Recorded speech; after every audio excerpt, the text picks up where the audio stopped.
Yeah.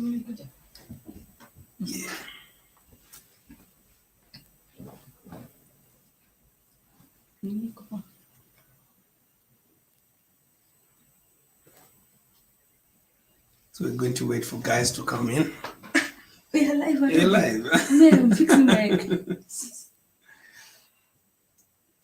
Yo, hello, what's up, guys? So it's been a minute since we went live, and yeah, as you come in, don't forget to hit the like button. Don't forget to see where you chatting, where you joining from, actually. So let's wait for the guys to come in. 5 guys in the live stream. So as you come in, don't forget to hit the like button. And don't forget to say where you're chatting from, where you're watching us from. So as we wait for more guys, you can be sharing more. Paul Kamau, you share a name. Thank you. Just 12 from Manigania. What is that? 12. Hi from Nairobi. Paul Kamau. Liam Media, Uganda. Hey, from UG. Which town in Uganda? Just tell us. Kevo Paipu. I see you, bro. How are you doing, man?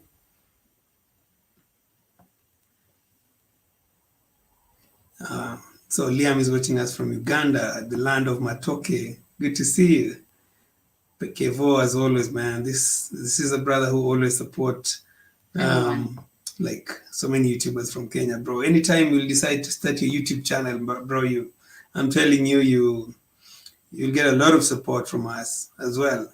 Niweke moderator kwa hii channel. Yeah, I was thinking by then if you come in, we see how we can put people like Kevo Paipukwa as moderators. Let me see how I can do it. Do you need the paid version of StreamYard, or you do it on your channel? I think you do it on the channel. So guys, as you come in, just tell us where you're chatting us from, and yeah, we'll be more than glad to know where you're coming from. Just give us. I wanna add some moderators. Add moderator. I don't know. Kevo. At Kevo.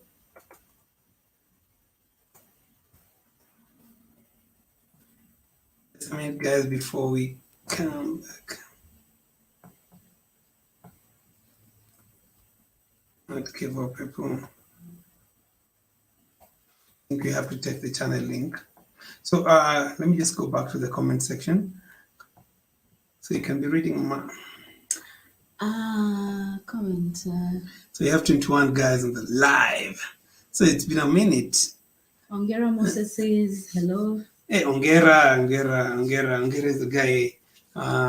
So you guys, Ongera is also on YouTube. Please, you can support him. Kivota nipatia time niangalie how to add as a moderator.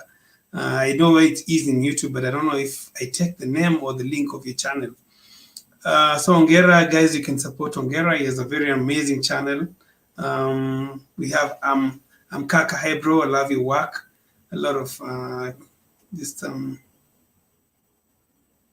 we're waiting for more guys to come in.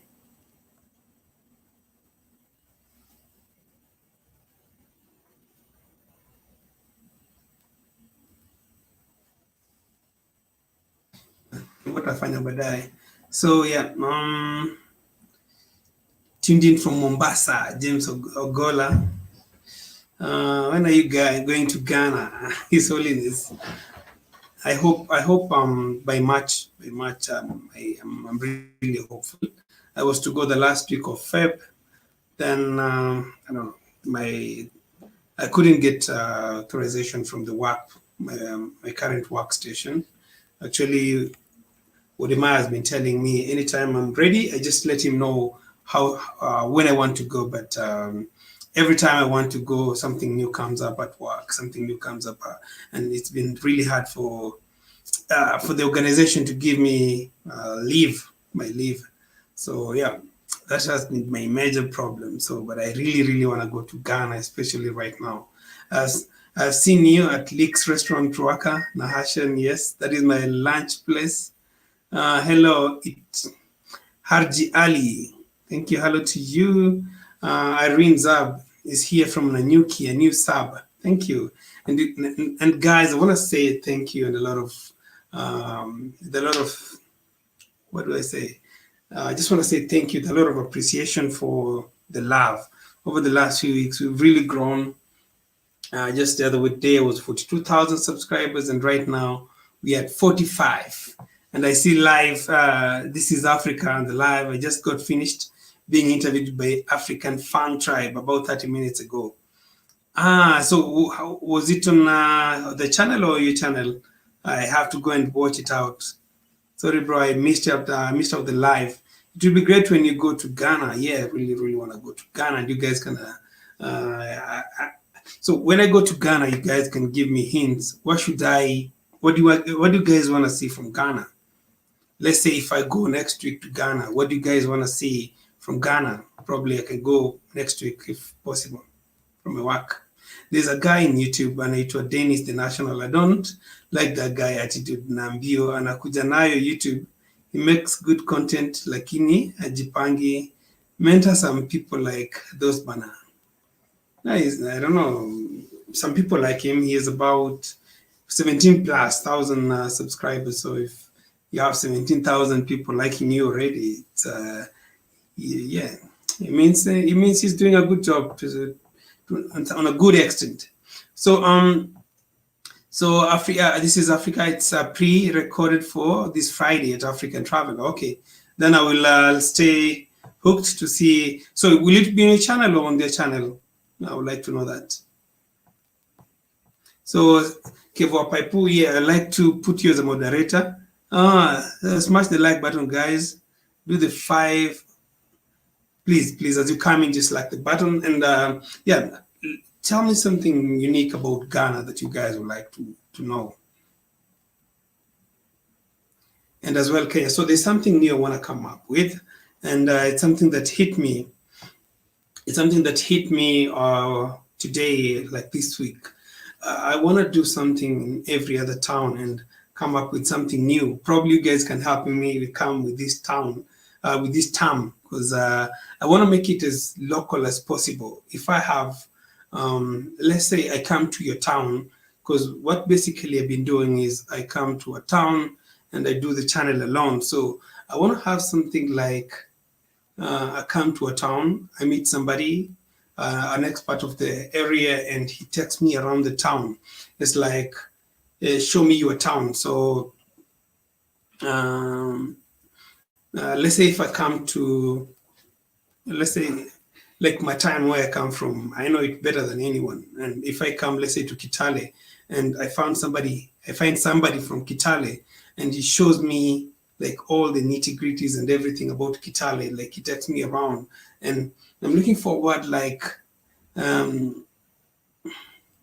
was this word? Like, Jua Jiji Lako, something like Jua Jiji. This is know my city, something like that. Like I take a person from the city, and like you take the ownership of your city and you show African traveler around your city. And this is something that I want to incorporate in something that I'm really, really looking forward to in the next tour. I don't know about how I'll do it in Ghana. In Ghana, basically, I want to tour as a tourist first to learn, and number 2 to show you guys, because yeah, I also want to travel. I want to Ghana too. I have a lot of friends who have visited me. They in turn want to come to Kenya. I want to Ghana too. I have a lot of friends who have invited me. They in turn want to come to Kenya. Oh, Hannah W. Oh, so it's like an exchange. So Hannah, where do you come from in Kenya? Autoflix, welcome to the building. Good to see you. Autoflix, this is Africa. You guys are among the guys who like to be moderators in the group. And I don't know, how do you add moderator? I know where the place is on YouTube. Is it I take a link of your channel or what? I'm not really sure about that. Hamsi, hello, welcome. Ronald Wesley, welcome to Kericho, the green carpet city. Like the last time I came to Kericho, it was really, really raining, and it was not, I couldn't give Kericho the justice that it needed. But yeah, Tarudi Bado. Hello guys, I like your videos, bro. Thank you. My best YouTuber, African Traveler, Silwano Silas. Thank you. Thank you so much. Tuned, Teamspedia. Yeah, so this is Africa. You can give me a hint of how to add guys as moderators. African click the 3 dots on the right and add mode. Interesting. This is very interesting. No, mine doesn't. Is it the paid for version? Mine is not the paid version because whenever I click on the line, it just says it gives me 2 options: put user in timeout and block user. So I don't think that is what I need. So yeah, let me just continue reading some of your comments. Hey guys, I like your videos. Thank you.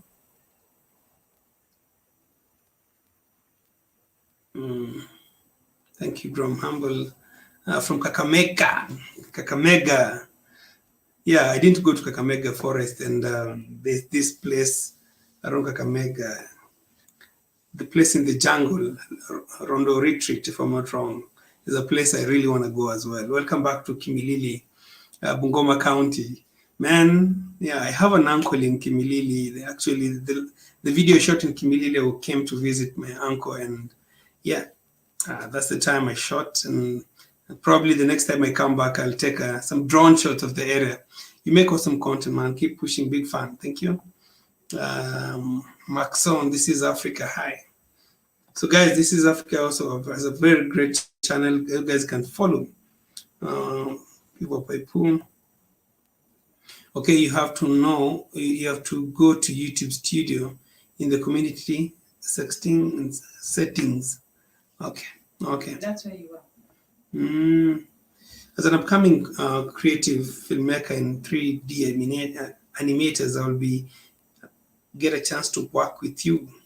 So how do you want us to cooperate? You know, sometimes if you bring in some new analogies, some new things that I don't basically do, you can tell me how you want to come in.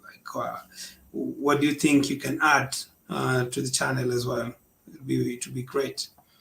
Barbados is cool just from lockdown at Kevo, but the PM called it a national pause. Barbados is cool it's just from the lockdown at Kevo. Okay. So you guys are getting a breathing now. So settings.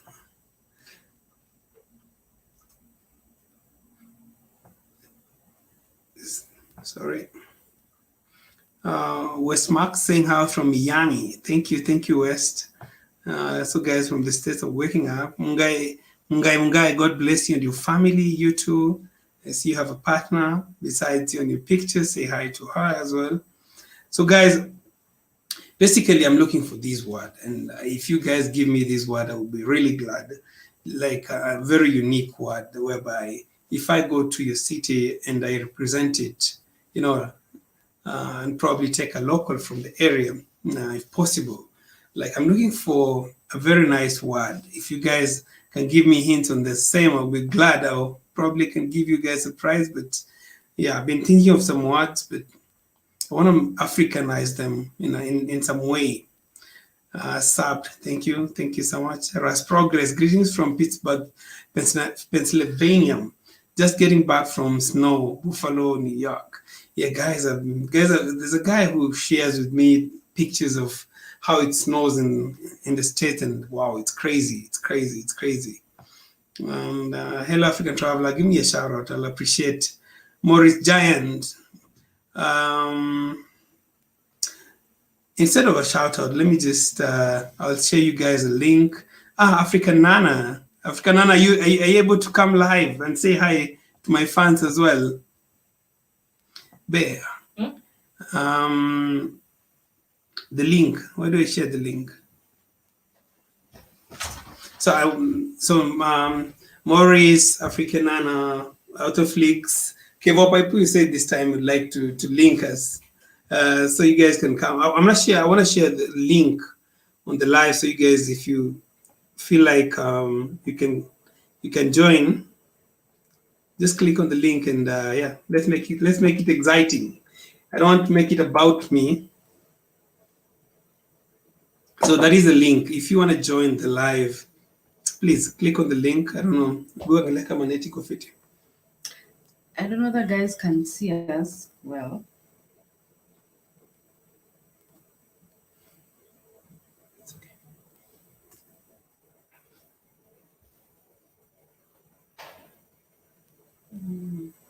Okay. So guys, I don't know. So if you want to join the live, explore the hood with African Traveler. Explore the hood with African Traveler. Okay. The hood sounds more non-African. It sounds more American. I was in Kenya over December and I liked Nanyuki view. Max West Max. I need like a moment on the screen. She's working on something, guys. So Preston Mkudi. Use a popular local words in those towns. I think it can help with the localization. I think we should be taking notes. So let me I'll be taking notes. Probably, I want to learn about. It's the comments, right? It's in the comments. I want to learn about what you do for work, how you build your life. You don't talk about that enough. Kenshi Jimkali. Yeah, it's Conscience. Your video outstanding. Thank you. Yeah, no. My work is something. It also like to stay private in its own self. So this is Africa. Go to settings, then go to community and automated filters. We were actually there, but switching. So I need to send. That's something I was asking. Paste the channel URL to a user to add as a moderator. Got you. Paste the channel. No, it's okay. We'll do it in the next one. Wow. Good to see Ponte. Michele, I saw your meet and greet in Nairobi. Yeah? So you're already a celebrity here, bro. And I must say, there were more ladies than men. So Michele, I'm really eager to understand how crazy you drive ladies around in Africa. City. You might not leave. If you're planning to leave, you better leave early. Otherwise, you might find yourself in polygamous marriages. It's so funny. I saw somebody already. Please, who was him? He just accepted and we went lost. So please resend the link again. So I didn't choose who would come. So it only Michele, the ladies man. We believe you. We trust you. Oh, so someone's asking if I can use Maskani. You guys still call their watering holes Maskani? Maskani is a sheng. Is a sheng for like the hood. Yes, yeah. Maskani yetu actually. That is a yeah. But I don't know whether that would relate to your friend the other audience. Now I'm doing Swahili teaching. Yeah, you can give me some words. I want to, in my travels that I go around, like to make it a bit different, to make it about the locals of the area. You have Conchi artist to make it a bit different, to make it Conchin Jinkali. What's up, bro? How you doing, man? How are you? Good. Am I the first one on the stream? Yes, you're the first one. Where are you reaching us from? Well, I'm from Minnesota. I lived in Arizona the last 2 years. I'm currently in Mexico. You can probably tell from what I'm wearing. I'm on vacation right now in Mexico. I'm coming to Kenya. I'm hoping in maybe 5 months' time, inshallah. Yeah. I'm a Somali guy. You can tell, East African. I can't tell. Okay, yep. Somali guy, grew up in East Lee until I was 8 years old. Living in the U.S. now. I like the U.S., man, but I want to come back to Africa. I want to come back to Nairobi. I'm trying to build a house in the next 2 years, inshallah. So I'm coming out there. I want to say hi, man. I watch your videos. I'm a big fan. Thank you so much. Yeah, how's been? You've been coming home. You've been coming to Kenya. Have you been coming around? No, I haven't. I haven't come yet. It'll be my first time in 20 years. I've been in the U.S. 20 years now. I'm 29. So it'll be my first time visiting. I haven't had the opportunity yet. I've been working a lot. I'm blessed. I'm in a place right now where I'm able to travel and do the things that I want to do. And my next journey, inshallah, should be to Nairobi. And I want to connect with you when I get there, man. I have your phone number. So you'll be one of the first people I call when I get there. I'll be honored. Don't forget to hit me up. Anytime if a month to you visit, you can send me an email so that we can start planning for the visit and where to go, what you want to see, what you want to hear. So yeah, I'll be more than honored, more than glad to meet up. Perfect, man. I'll make sure to hit you up a few months in advance before I get there. I know there's other people waiting, so I don't want to hold you up. I'll be in touch soon. Yes. Thank you. Okay, thank you, brother. Thank you. Bye. Thank you. So, Banshee Classic. Banshee's Classic, yeah. Yeah, you're the first guy that ukapotea bana. What happened? Yeah, I lost the signal. So where are you hitting up from? Where are you calling from? I'm in Madar right now. Yeah, watching. Thank you. I like your video so much. Thank you. Do you have a channel? Yeah, I have a YouTube channel called Banshee Classic. Yeah, so I do music. Yeah, I am an upcoming artist doing music, man. So you have already how many songs have you released? I have released 2 songs. I use my phone to record since I don't have finance to access studio. Yeah. Yeah, so I just use my phone, create videos and post them. If you check my YouTube account, you will get some. Your YouTube account is about what exactly? Yeah. What do you talk about on your YouTube channel? Is it music? Is it something outside music? Music and advices to the youth. Okay. Wow, that's brilliant. That's brilliant. Because you come from Madari, actually, for those who don't know, it's like a slum, right? Yeah, it is a slum. And so one thing I know about most slums is that youth have been lost in drugs. And if you find people that have drugs and crime, and if you find that youth that are living off that, it's really an inspirational to many. Yes. So really appreciate. We'll share your channel, and in future probably you can be commenting more on the live so that I can be sharing to more of your videos and what you post, and can also share more with you and do a collab probably. Okay, thank you so much, bro. Karibu. Yeah, karibu. Asante. Asante. So we have Lenida.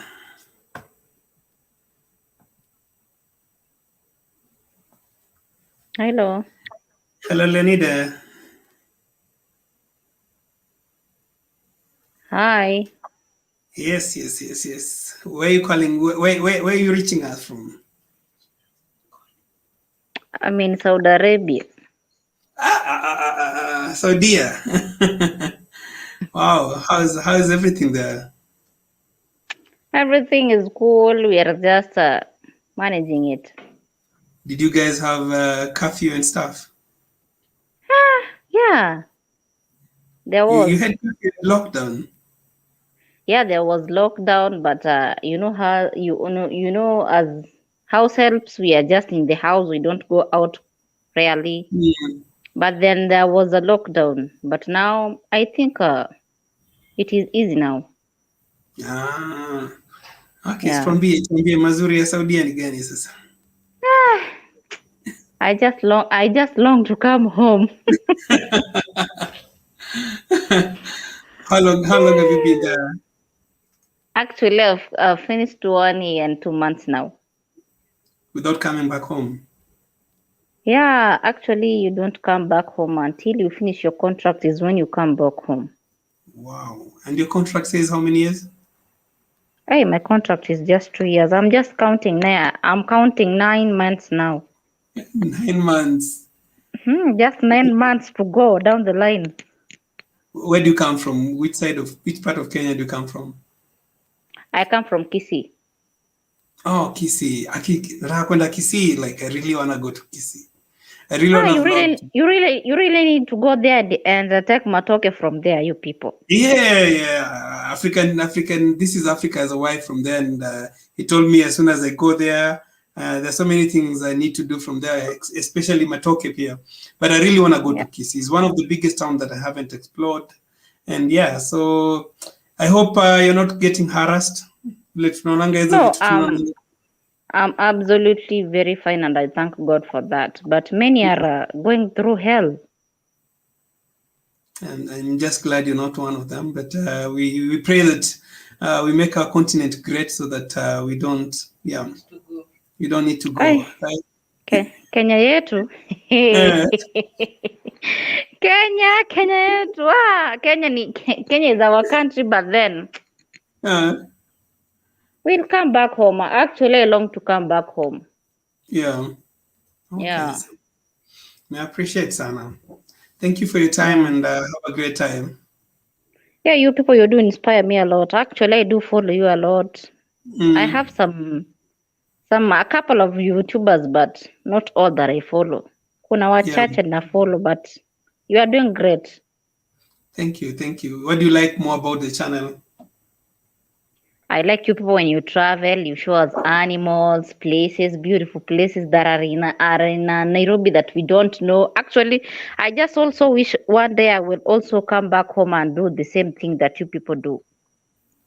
Yeah, it's true, because I'm sure when you travel outside, when you tell people you come from Africa, they sometimes have a very weird mentality of what is Africa, right? Yeah, actually, even these people over here, like they just look, they can even look at you like, are you a ghost? But then you have to deal with it. It's to be fine. I hope you come back home safe, Pia. Well, I'll be glad to meet you people. For sure. Ukifika utuambie. I will look for you people. You inspire me a lot, actually. Karibu. I'm honored. Sawa. Say hi to your queen. I will. Let per moment. Musalimiwa. Hi. Hi, mom. How are you? Leo umejificha nyuma ya kamera. I'm fine. Nice to meet you. Nice to meet you, mom. You must be the person watching me from Saudi Arabia, because I always get audience there.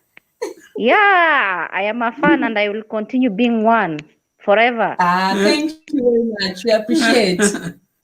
Yeah. Sawa. Thank you. Well, have a blessed night. Okay, You too. Evans. Vipi Evans? Ako on mute. Hapana. Mute labda.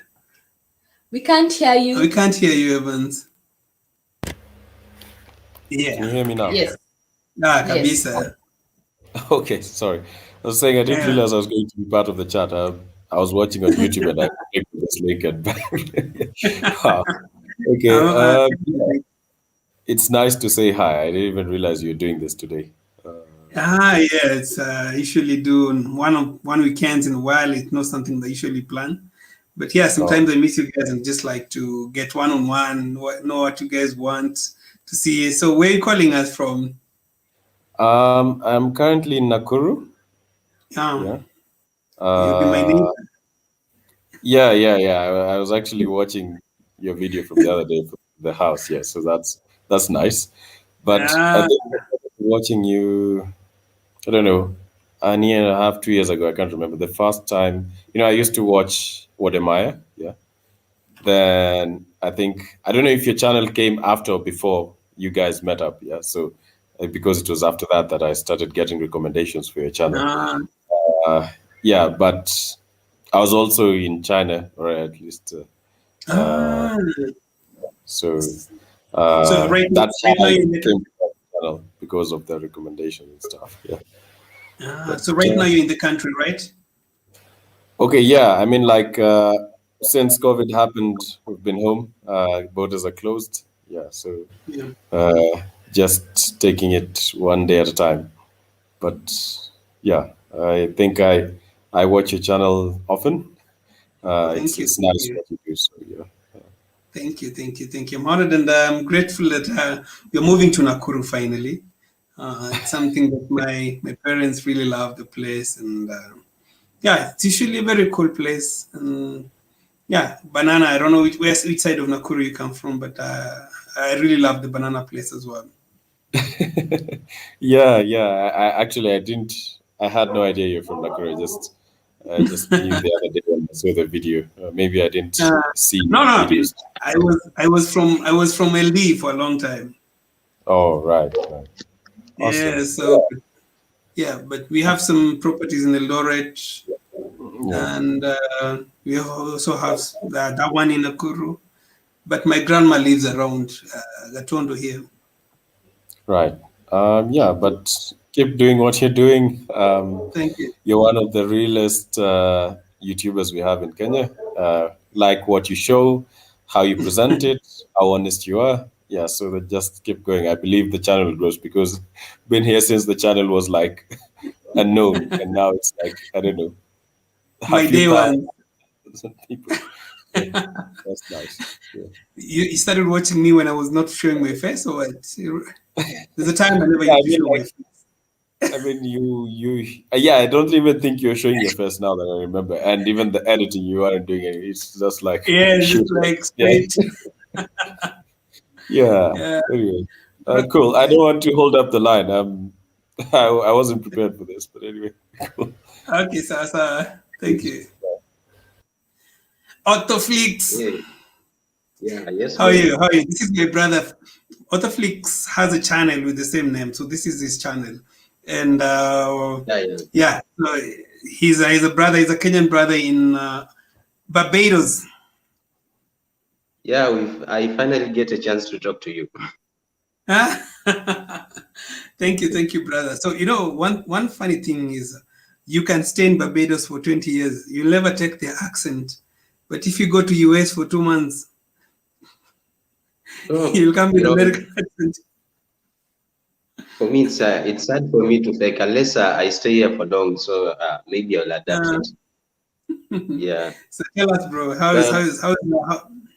how is medicine studies taking you? Yeah, if someone decides to do any medical course, I'm gonna tell him that it's not easy. It requires investing time and hard work. Yeah, but we've been on the lockdown, so we've been studying via Zoom. So we may continue until things get better. What about the practical part? How will you guys be doing it?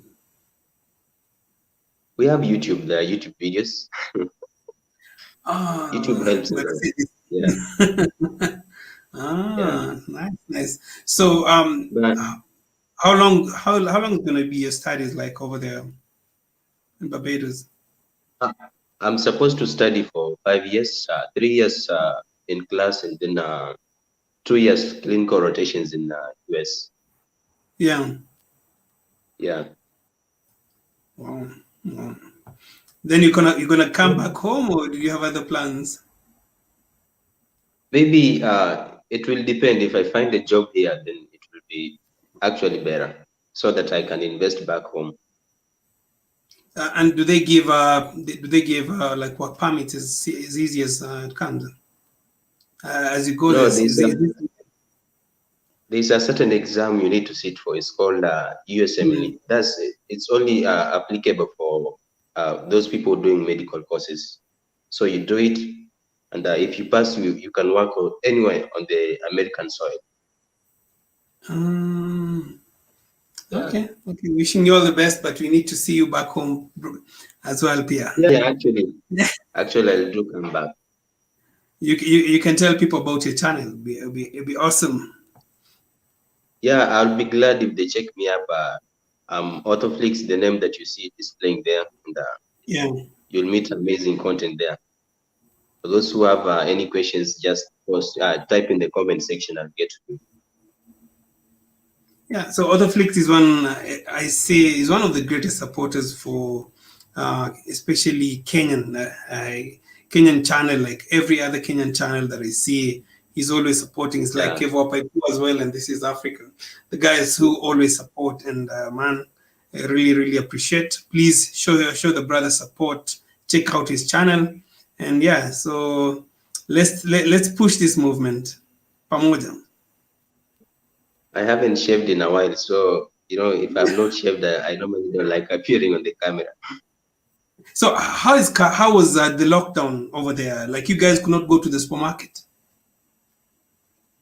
The good thing with here, people are so obedient. When they say so, they were given time to prepare for it. Then they ensured that they enough things to sustain them through the lockdown. So they imposed about 2 weeks lockdown. Yeah. Because the number of cases were going high. So the Prime Minister thought that it was good to impose a lockdown to help flatten the curve. Like, guys are that obedient. How many? What is the population of Barbados? It's about 300 to 400,000. No wonder they can be obedient. Yeah. I think that the less of the population, the more easier it is. It's like in East Africa, everyone admires Rwanda, but the population as well is manageable compared to places like Kenya, compared to countries like Nigeria. Yeah, I think so. The thing that I like about Barbados, you can never see class difference. Even a poor guy can be driving a big car, but a rich guy is walking on foot. So you cannot tell class differences. So people share basic things like going to same malls. Yeah. They are just simple. Yeah. It's hard to tell between a rich guy and a poor guy. There's no like Arunda and Logoro or something like Kibera and Karen. I think they're just evenly distributed. So it seems like it was a communist. Yeah, you say? Was it a communist country? Not sure. Not really. Because countries that usually evenly, where you have like classes evenly distributed, usually most of the countries usually from a communist background, what do you call it, history. But I think there are neighborhoods where rich people live, but they're not that huge, like let's say Runda and Karen. We find it's just a small section. Then the neighborhood people are evenly distributed. Okay, thanks, bro. Really appreciate for coming live. At least last time we couldn't. Yeah. Last time we gonna travel. No, my phone battery charge was low. And, I couldn't join, and also I had somewhere to rush. Thank you for coming live this time. Yeah, thank you too. I hope you guys will check me out, and I'll be thankful. Yeah, please check Autoflix. He's always on every comment on my channel. And mine as well. Hi. Yeah. I've seen you like and soon to be mine. Thank you. Okay, I'll be thankful. Okay. Bye. Kenya by marriage. Habari gani? Mzuri sana. How are you? I'm doing okay. How's everybody doing? Now we know we're doing fine. Just today we decided to come live and just to meet up with you guys. We've missed you, and so how is where are you calling us from? Oregon, Portland, Oregon. Remember, I'm the guy that showed you the videos of the snow. Yeah, I know. I know it is. Okay. So I kind of got the same idea as Lightbulb. Is there would be more females showing up at Uhuru than males to get those T-shirts. I've only watched 20 minutes of it, but you can obviously tell. But anyway. Yeah. Really? So actually, I have some new merch. I don't know. You saw them, right? The what again? I have some new merchandise that I came up with. New merchandise. Yeah, the African Traveler T-shirts, some hoodies. Oh yeah. The swag. Yeah, okay. Yeah. So guys were asking for more variety. I don't know how to go about it because one thing I fear about is something I will do, but I don't know. This is some time people told me, hey, put your Mpesa line. I came and put Mpesa line, and it's like, hey, can you have pay bill number? We need till number. As soon as you have till number, people ask the next thing, and it's like, okay, if I put more colors, I don't know, will it work or is this something? I think you should have two, because that's one of the things I was thinking about when I seen it. Like that one right there is a great base, but then have the exact same zebra pattern, and the zebra stripes be kind of a like a red, yellow, green pattern color combination, and leave the rest black, like the circle black. That way it stands out in the middle, and still leave African Travelers black, but have that because it's like an accent color. Oh, so it's a good, it's a great input. Huh? Yeah. So yeah, I think I'll chat you on the side to give me more hints on that. No problem. I'll meet you then. Hi. Hey, hello. So yeah, so finally you can see your face. Now, how is it Kenya by marriage? How is it? Kenya by marriage. It's the bomb. I mean, every guy should have a Kenyan wife or a Ghanaian wife or something. It's the bomb. It's the bomb. I hope Ponte is watching. Yeah, Ponte, you need to settle down, stop giving out T-shirts, and find you one, because you know. Ponte has received a crazy love, and I believe it would have been the same if money came alone. Now, is it David or money? If he came alone without a wife. Yeah. I think he will. But see, Arena TL already is saying Ugandan wife, so Kenya's got some competition. There's these, and I'll be very honest. There's this black community and even Kenyans who don't believe like in intermarriages. I don't know, what do you say? What is your take? And I have them in my channel. It's like, no, black for black, white for white, something like that. I don't know. What is your take on that? You know, the people who say that are a very small minority, but they seem to have a really bigger voice than what they really got. And to be honest with you, people have been doing that since the beginning of time.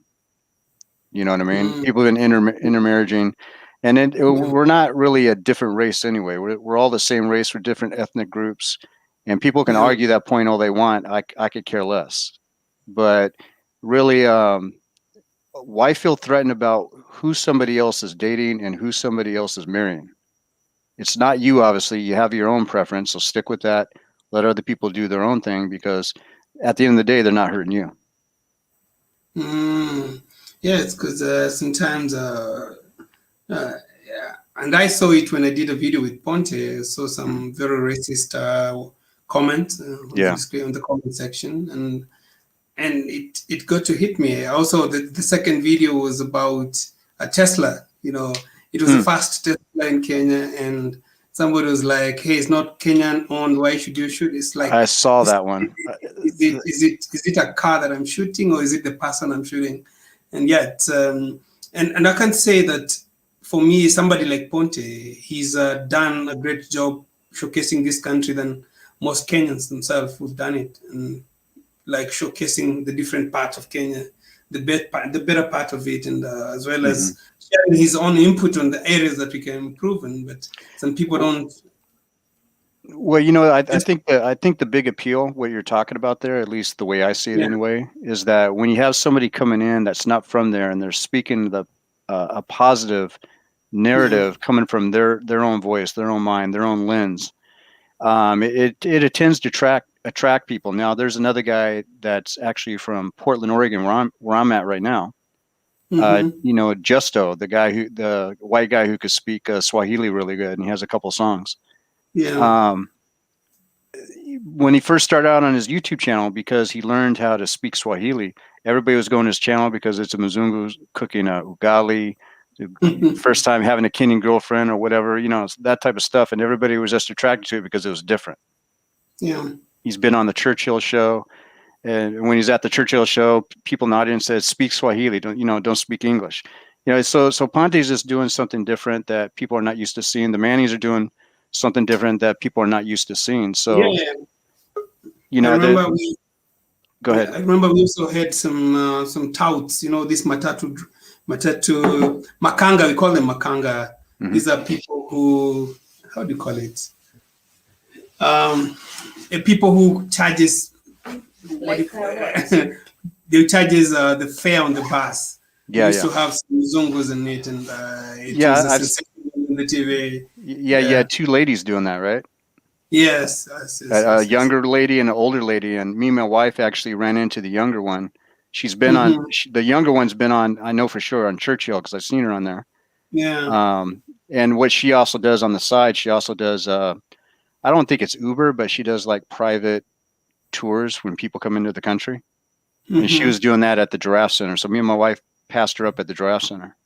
Yeah.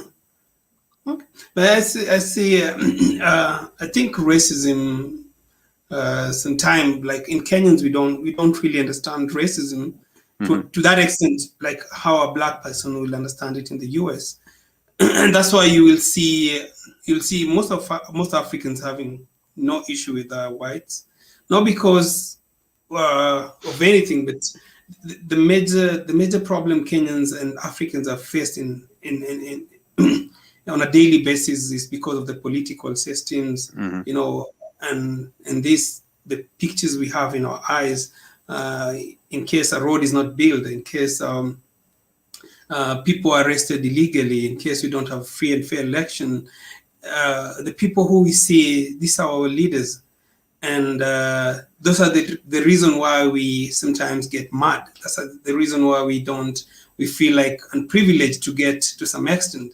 And if probably a person, I don't know, you can tell me, you're from the US, a black person in the United States feel underprivileged is always because probably a white person took this, probably this person did this, I don't know. Is it the case? It's not the case. Almost 100% of the time, it's not the case. So what you're being fed by a lot of these YouTubers who are what is called in America a race hustler, they're lying to you. And they never have proof. And then when they show something, they don't have it in context. So is there white racists? Absolutely. But are they the majority in America? Absolutely not.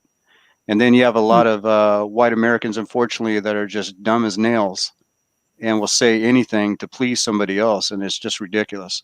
Just like, you know, we had a conversation in the past.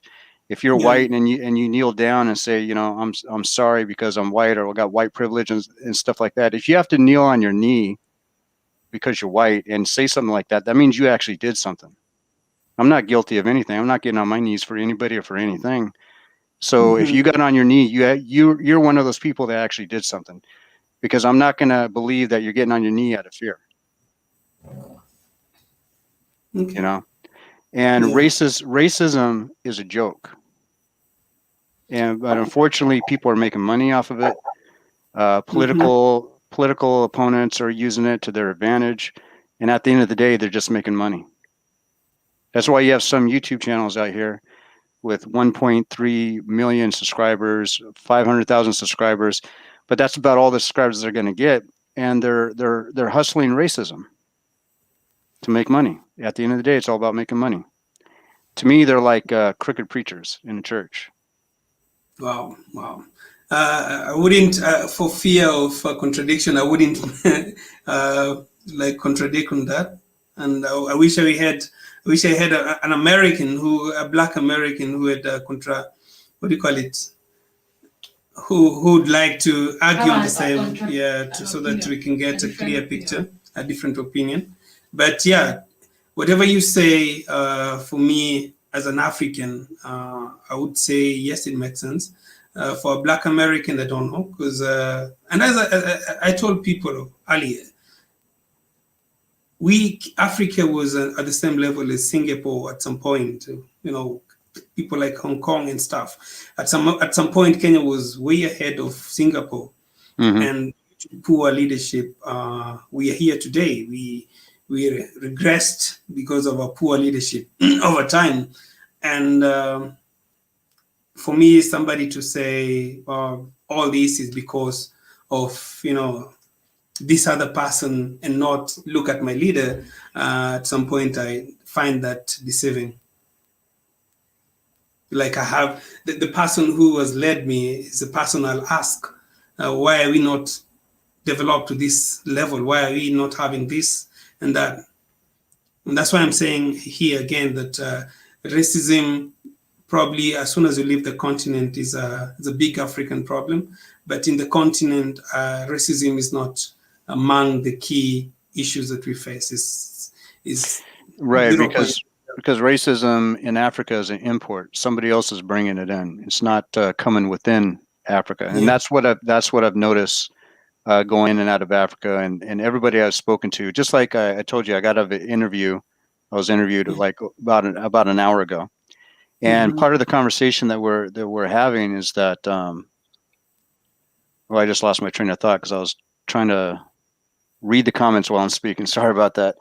But basically, what I'm trying to say is that racism really is a joke. There's no reason for it, and there's a lot of people in America that are addicted to it. Or if they're not racist themselves, they're so addicted to listening to it. That's another issue. It's like they give it so much power by giving it so much attention. Yeah. As I said, I don't know about America. Probably if I go there, I can be able to give my honest opinion and my, blunt, honest opinion. But what I can say, and I can say it again, is racism is not an African problem as a continent here. Exactly. Africa, exactly. Yeah. And unfortunately, with some of these race hustlers, they're trying to get Africans to be racist like them. Unfortunately, you can tell them blue in the face, it's not going to work, but they're not going to listen to you, And then at the same time, you have some people who say, well, if you're black, you can't be racist. If you're white, you have white privilege no matter what. Even if you're living, on the streets, you still have white privilege. I mean, if you're living on the streets, how can you have white privilege? That makes no sense. There's a lot of white homeless people everywhere in almost every Western country you could probably think of. So again, when you hear these things and you really analyze it, racism is nothing but a joke. Really, like it's not like if I come to US, it's not something I feel it. Like how people will receive me at the airport, like how people, if I go to a Louis Vuitton store or a Gucci store, like how people will see me is this things are not how police will arrest me like because I'm black. Is this something? That does not happen. If that happened, then everybody black would be in jail in America. And if that really did happen, and you get a lot of people talking this stupid talking point, well, you're African, and when you're in America, they see you just like they see us, talking about African Americans. If that was true, you go into the Louis Vuitton store and they're going to arrest you because you're black, then all Africans would be arrested. I can tell you right now that most Africans that I've met have never been in jail in America, and they've been here 10, 20 years. Yeah, I would say it's them. I speak with so many Kenyans in the States a lot. And what is the main thing that they're telling you? Is this stuff true or not true? What are they saying? No, I haven't had this blunt, honest conversation. But most of them are really telling me to come to the States and check it out for yourself. It's like, come to the States. It's always one of the things that most of them telling me, like, if you come to these States, I'm going to host you. You won't have to pay this and this. Come to Canada, come to, I don't know, like people from Europe and States are really calling me to visit. Mm-hmm. I don't know. Yeah, I would say. And probably when I visit, I can be able to also give my own perspective. Because, but from most of them, don't believe people will call you to show you how people suffer or some, I don't know. You get what I mean? Like people wouldn't invite you to their home if it's not proper. Right, exactly. Yeah.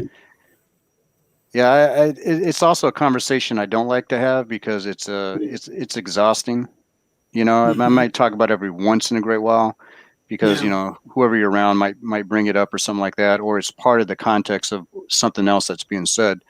But it's something that I really don't care about. I don't like giving it attention. Just like there's a couple other things from the Western world I don't like giving attention. That's trying to, how would I say it, infect Africa with it. And a lot of these things I'm talking about, racism being one of a few things, is un-African. No, It's absolutely un-African. Yeah. Racism, an African will feel it as soon as you leave the continent. I'm not sure about South African, but in Africa, racism is something you don't. You know, people will tell you, "Oh, a Chinese did this," but it's 1 in a billion case. You know, it's something that people will blow it out of proportion, and that's why I never capture such, especially Chinese in Kenya, because you know, if you find a madman in the market and he does something shitty, and you're trying to put that as you know, as the whole community, for me, doesn't really make sense. Yep. That's true. That's true. I'm gonna go ahead and get going because it looks like you probably have some more people that want to come up. Yeah. I appreciate the conversation and everything. And on that note, I'm out. Thank you. You're welcome. So we have Ron. Hey, hi, man. Poa sana, how are you? Good. I've been waiting, hearing your conversation, and sorry for keeping you waiting. Yeah, the conversation was something. Yeah, it was really important. Okay, tell me, where are you calling us from? I'm just in Nairobi, Kasarani area. I'm in Kasarani. Yeah. Tuambie mazuri gani leo unatuletea? Ni salamu tu. I just want to say hi because I've been following you. I think I started watching your channel since you were with Wadamaya. So about that was around that time. Oh, the other time alikuja juzi? No, the second time. Oh, the second time. Man, the Maya has been so grateful. Maya has been so grateful actually to the channel. Like we've really grown over time, and I really want to say thanks to him in a big way, and because people like you came to know me through the guy. Hello. Yeah, I'm hearing you. I'm hearing you. I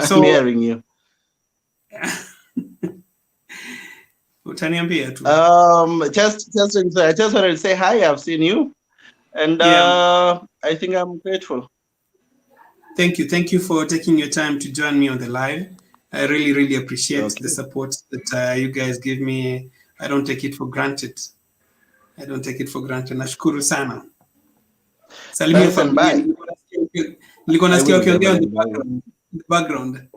Yuko hapo. Salimika sana. All right, thanks. Salimia sana. Sawa, karibu. Asante. Hey, Liz. Hi, how are you? Nzuri sana. So how you? I see Roll with Liz. Is that a channel? Yes, that's my channel name. And I think I first watched your video with Michele. Michele. And then I also followed your wife, Ametro. Yes, I saw your comment. Thank you. Then I subscribed to both your channels. Thank you. Thank you. I like your wife's she's very how do I say? She's very eloquent. Oh, really? Thank you. I liked the interview you did, even though there were a bit of some few harsh comments, but you played it cool, and I like that. You see, this internet life, Yeah. very tricky. Yes. People will judge you even when they don't know you. People will feel like they have the audacity to say whatever they have to say to you. I have also come across those, and I just blush it off because it's what it is. Yeah. It's what we signed up for. Yeah, true. So I'm a Ugandan living in the USA. Yeah. And I would like to disagree with Kenyan by marriage, saying racism is just a joke.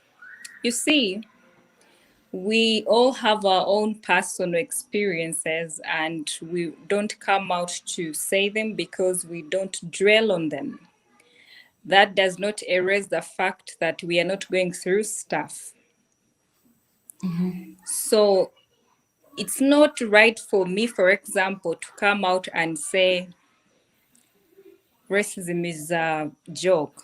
Reason, my experience is different from your experience, is different from your sister's experience. So I don't like the topic and I don't talk about it, but like for me, it's okay not to overly blush off something when someone is actually going through it. I don't know if you get my point. Don't shun it because you haven't gone through it. Some people are actually going through it. It may not be as robust or as maybe some people overrate it and they try to exaggerate it, but it happens.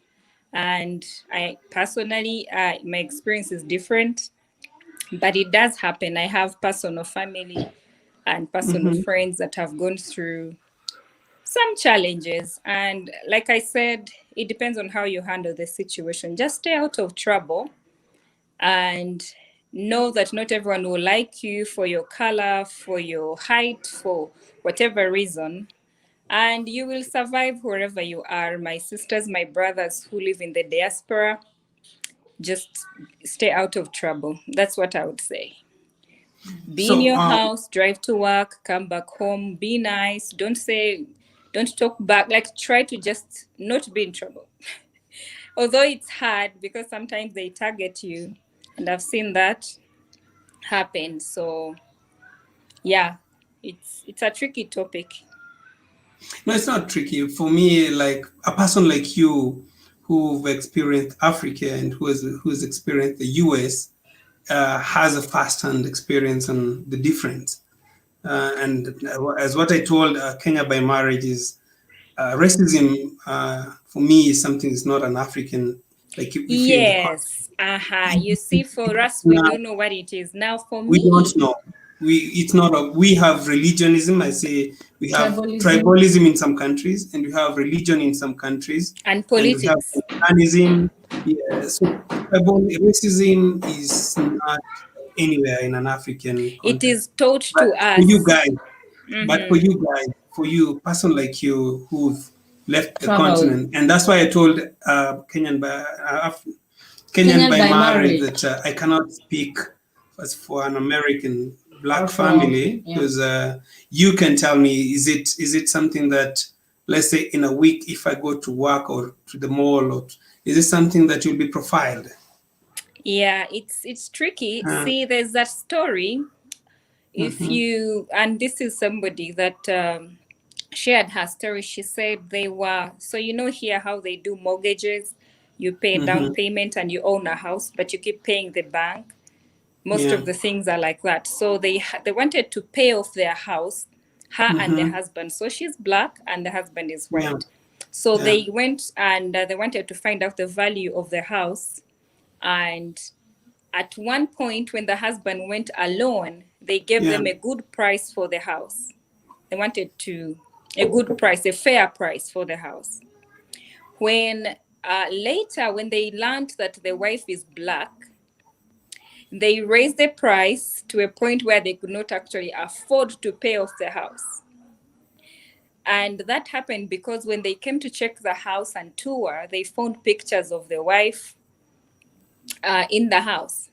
So one of the realtors told her, no, remove the pictures and hide them and actually make sure your child is not in the house when they actually come to value the house. Do you know how that is difficult to do? This is your house. But they had to do that in order to, be able to pay off the house. So these stories are real. They happen every day. It's not a joke. Mm-hmm. But anyways, I just came on a lighter note to say. Now, for me, anything that we come live and we don't preach, we don't educate each other, it's a waste. For me, my live stream is, and as I said, I don't do so many live stream. And in every live stream that I come up, I want to learn something new. I want to connect. Yeah. And different stories. And I have not been to the US. You have been, so you're in a better position to educate us. Yes, but also he's partly right, because it's not an everyday thing that you're going to encounter. You're not going to fear to walk out of your house just because you're Black. It's not that bad. It's okay. Yeah. So yes. Okay. So what do you do on your channel? So I do DIYs. I do then I also feature stories, like inspirational stories, but mostly I also talk about my journey from Uganda to America, and I do different things, but mainly I do I also cook. I do different things. I don't have a niche, so I just I prefer to just be spontaneous, because if you have a niche, it becomes, I don't know, I don't want to be boring. I just try to bring in bits and bits of everything, and some people will not like a certain video, then they'll come back and watch the next. I'm still just growing. I started in October. So I haven't even reached 1,000 subscribers, but we'll get there slowly. Yeah, you'll get there. Step by step. Step by step. Yes. Otherwise, thank you guys for your show. We love what you do. We love you showcasing Africa. I've heard that you've met Wodemaya. I love what he does. He's amazing. And your wife also joined in. So keep showcasing Africa. Oh, I've been to Kenya too. I was in Kenya and I lived around Muthaiga. Oh, wow. It was so cold. Area. It's like a rehearsal to move to the west. It was so cold, but it's so beautiful. Oh my goodness. Whoever is watching and you want to relocate to Kenya, it's so beautiful. It's so nice. All the buildings. I mean, it's like, why would you want to travel to any other country? It's so nice. If you can afford a house in Muthaiga, you don't need. You don't have to go anywhere else. It's so nice. Okay. Yeah. So actually, if you hustle hard to live in places like Muthaiga, which is like a Brooklyn of Kenya, this is a place, especially if you're Black, you live your best life without any. Yeah, it's one of the best places to live, actually. Yeah, I wished I had bought many of those nice, how do they say, attires. I wish I had bought those. Then I would be showing off and saying I got this from Kenya. But I have some African craft shoes that I got from the market, and they're so good. Everyone asks me, "Where did you get those?" So it's nice. And how do you compare life living in the States versus Kenya? So I'm going to be brutally honest. Uganda, sorry. So I would say, if you have money and you have a good job, or you have a good business and it's working in Kenya, you're living the best life. Because you're not stressed out, you're not paying off a house for 30 years, you're not worried about losing your car if you lose your job. That kind of freedom in Kenya or wherever in Africa, wherever you are, if you have the means to live and you're happy, I'd prefer to be in Kenya or Uganda. But I love it here. It doesn't mean that I'm unhappy. It's just that it's just different, because here it's so capitalistic and you have to work to earn what you have. You kind of have to hustle. But it's different in a way, but it teaches you something. It's good to be exposed to all these types of life, and you appreciate life. Thank you, Liz. I really appreciate for your time. You're welcome. I hope you'll be joining us. We've really learned a lot from you as well. I will be. You don't do a lot of live streams. I don't do a lot. Okay, I also just did my first live stream. Like I said, I'm under 1,000, so it's difficult for us under 1,000 subscribers to be able to do the live streams and get so many people. Yeah. Okay. Step by step. Everybody starts somewhere. Yeah, so let me leave. I will continue to chat. Yeah. So Yes. Thank you. Okay. So we have Metrin.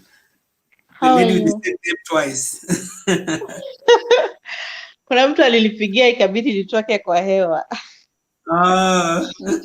Yeah, mambo lakini. Poa sana. How are you? Kutoka wapi? I'm okay. Mimi niko huku Doha. Doha. So you guys are going to kutembelea huku. We're coming to kutembelea huku. Takuja kuona World Cup. 2022. 2022. Ama tutatoroka siasa tukuje tu vote, lakini itakuwa ishapita. Maybe. Tunatayarisha bibi kurudi nyumbani huko labda hizo masiku. So pia huko pia Doha ni contract. You work with a contract. Yeah, mostly Arabs lazima ufanye contracts. Huwezi ukafanya hivi tu unless you are on your own, but most of the time huwa ni contracts. But Qatar iko a bit different, you know.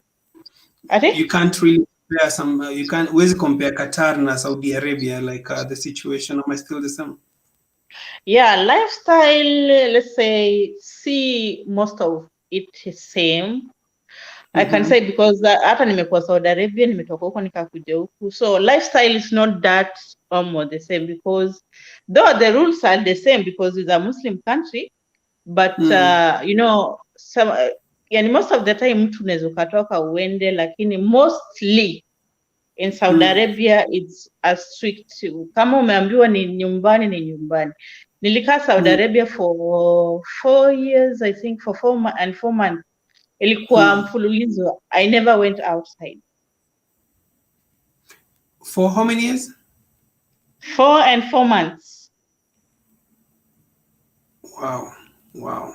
Si kutoka nje, nikakuja vacation ya 6 months, nikarudi huko for another 2 years.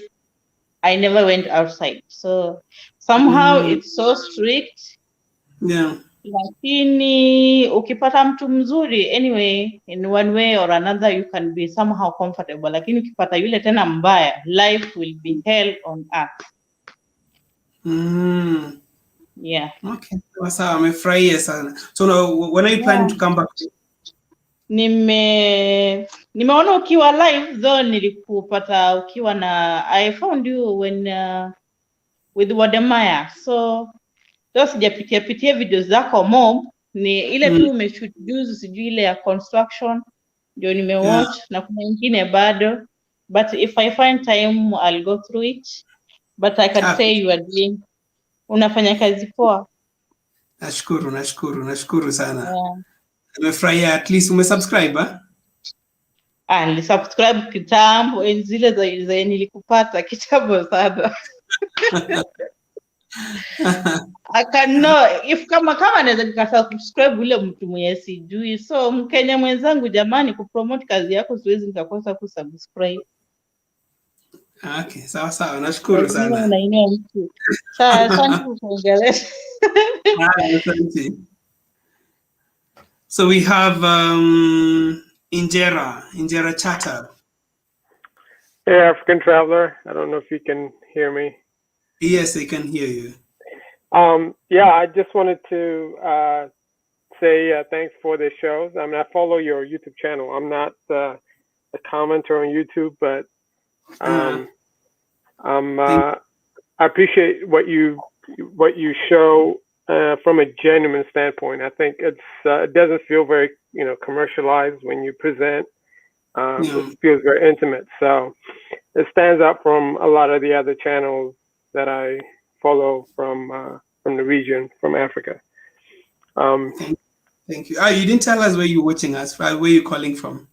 Oh, yeah, I'm calling from Washington, D.C. So I'm Ethiopian, and I live here. I've been here for about 20 years.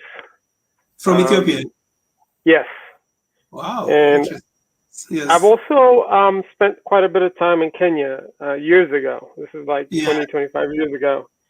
Nairobi, Thika, Mombasa, Lamu. So I really miss Kenya, probably more than I miss Ethiopia.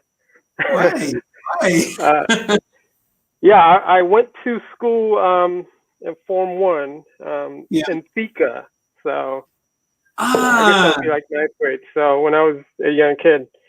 So I have I don't know, this very still intimate connection with Kenya that I miss. I think it's just a beautiful country. Yeah.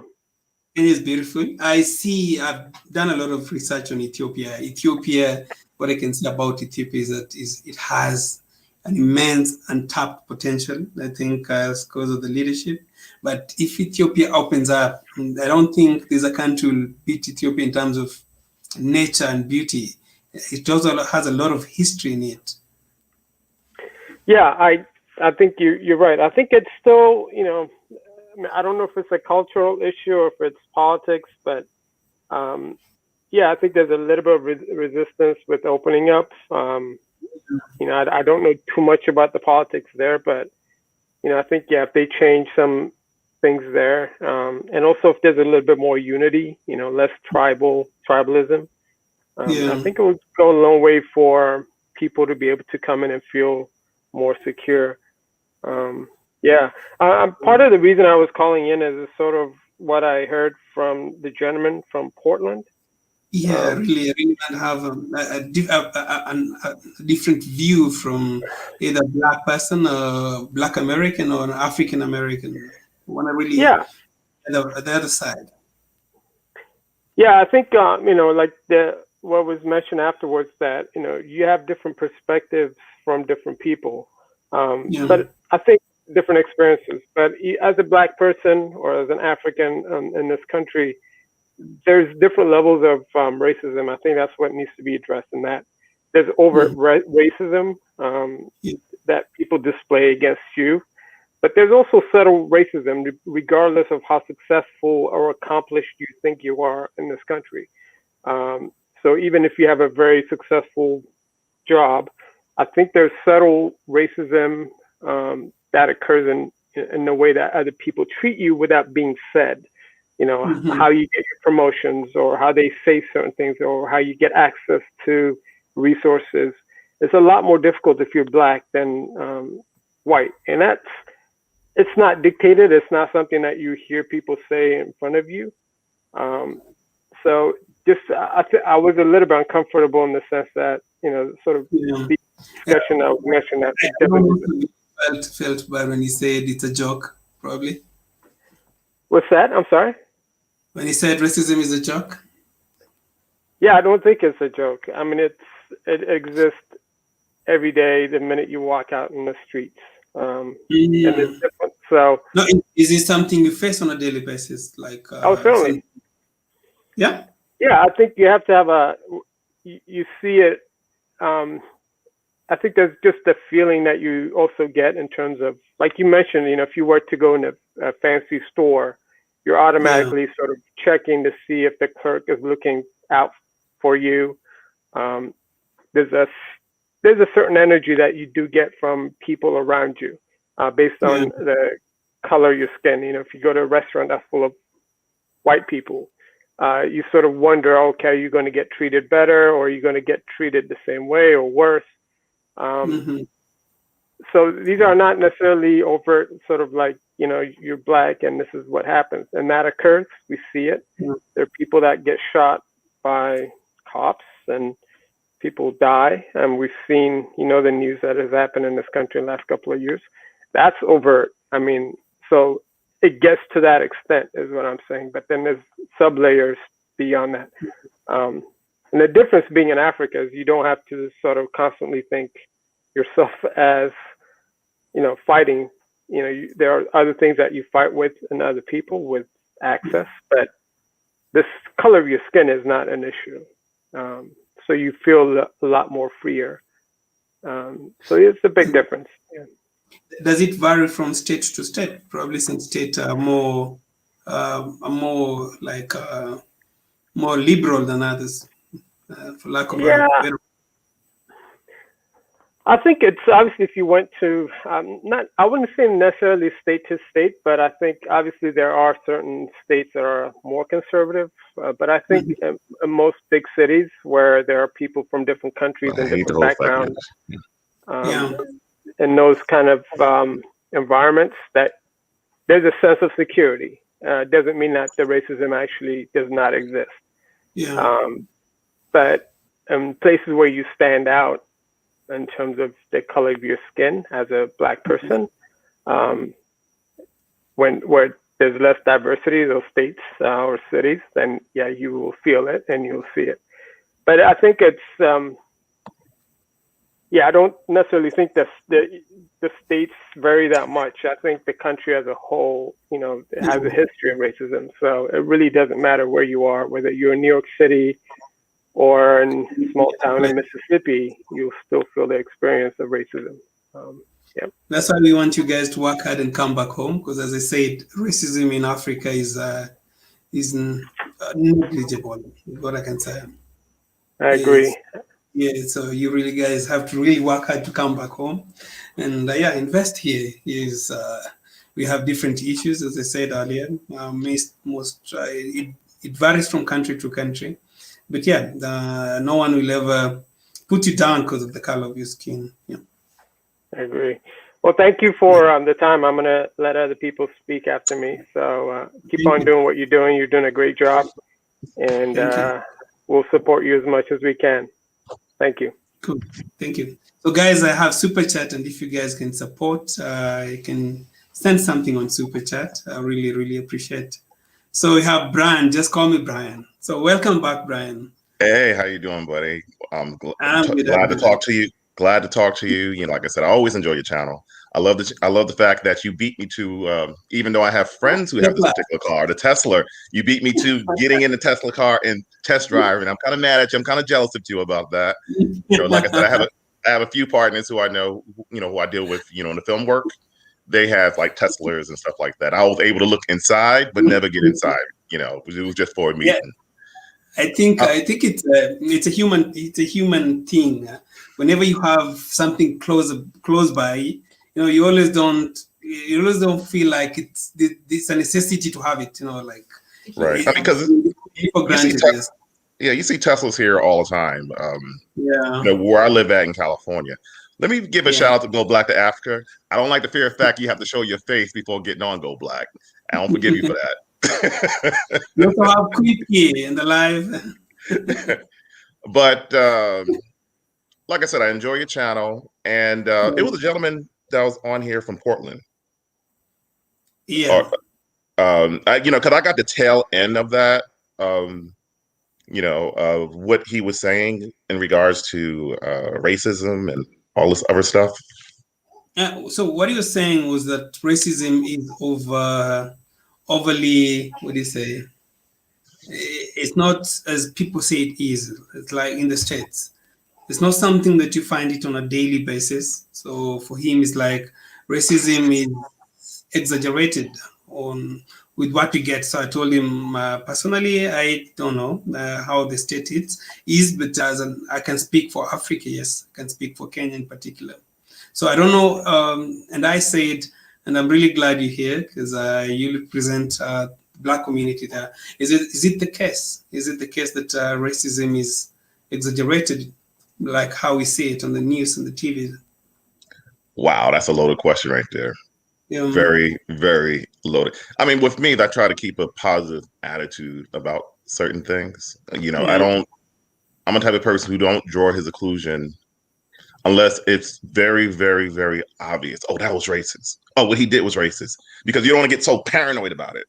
and think about racism in a daily basis. I agree with that Ethiopian guy. He just, the other guy who was on. I do agree. Yeah. But for me, how the way I handle that, if I get followed to the store, I'm kind of like a jokester. I will go back to that person like, may I help you? You know what I mean? And encounter that person and be like, what is your problem? But I will do it in a kind of a joking way. Oh, I know I'll say straight up, are you following me because of my race? And they're like, oh no, we're not following you because I'm like, then what are you following me for? And it kind of like put them back in their tracks. You know what I mean? I like saying, I'm like telling them, I see you. But, so don't fuck with me. You know what I mean? That type of situation. Excuse my language. It's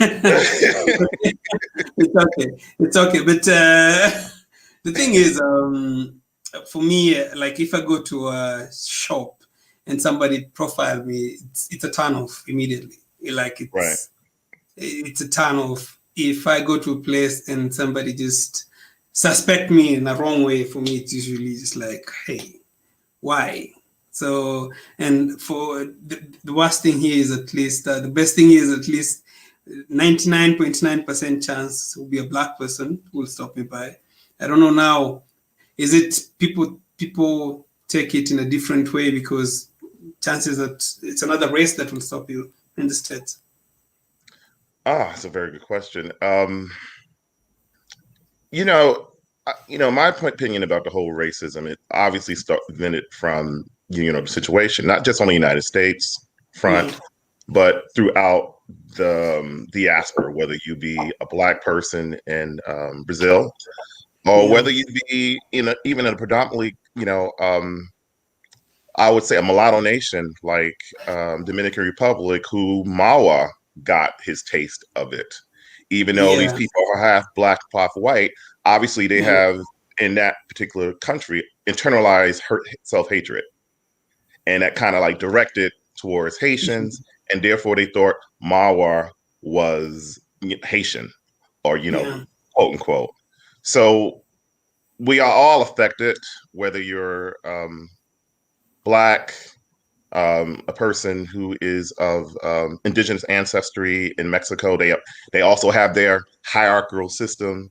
The darker skin you are, therefore you are treated less than.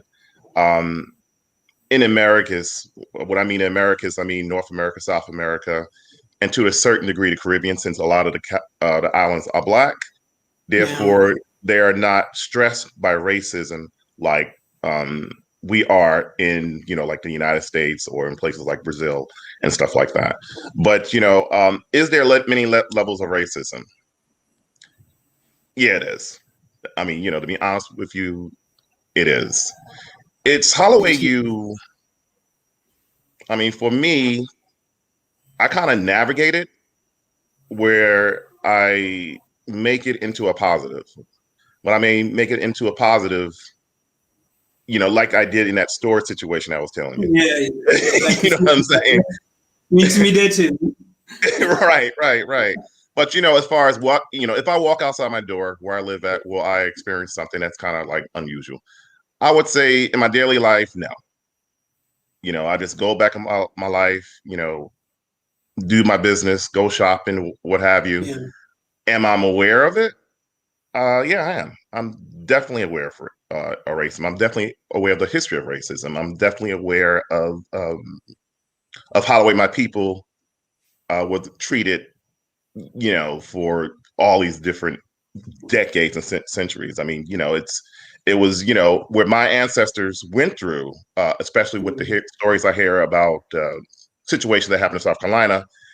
I don't know how the way I would have lived that situation. Going through Jim Crow law, going through situations where a white man might ask for one of your daughters to sleep with. And, I heard my grandmother had to bring out a shotgun. I mean, going through that. Yeah, she did. That, it was a white guy that came in off our land one time. This was before I was born, and said he wanted one of her daughters. And she's like, I'll be right back. She took that shotgun and you know, and you know, told him she was gonna, blow his head off. So when I learned that, I just recently learned about that from one of my aunts when I went to visit my mom in South Carolina. And I was really pretty much shocked. And they gave me the stories and the reasons why, even though we owned land in South Carolina, the reasons why we got our 40 acres in the middle then. But, a lot of black people complain about that. We didn't get our 40 acres in the middle. Well, my family already had it. But, the reasons why they migrated up north to New York. So, racism is real. Go ahead.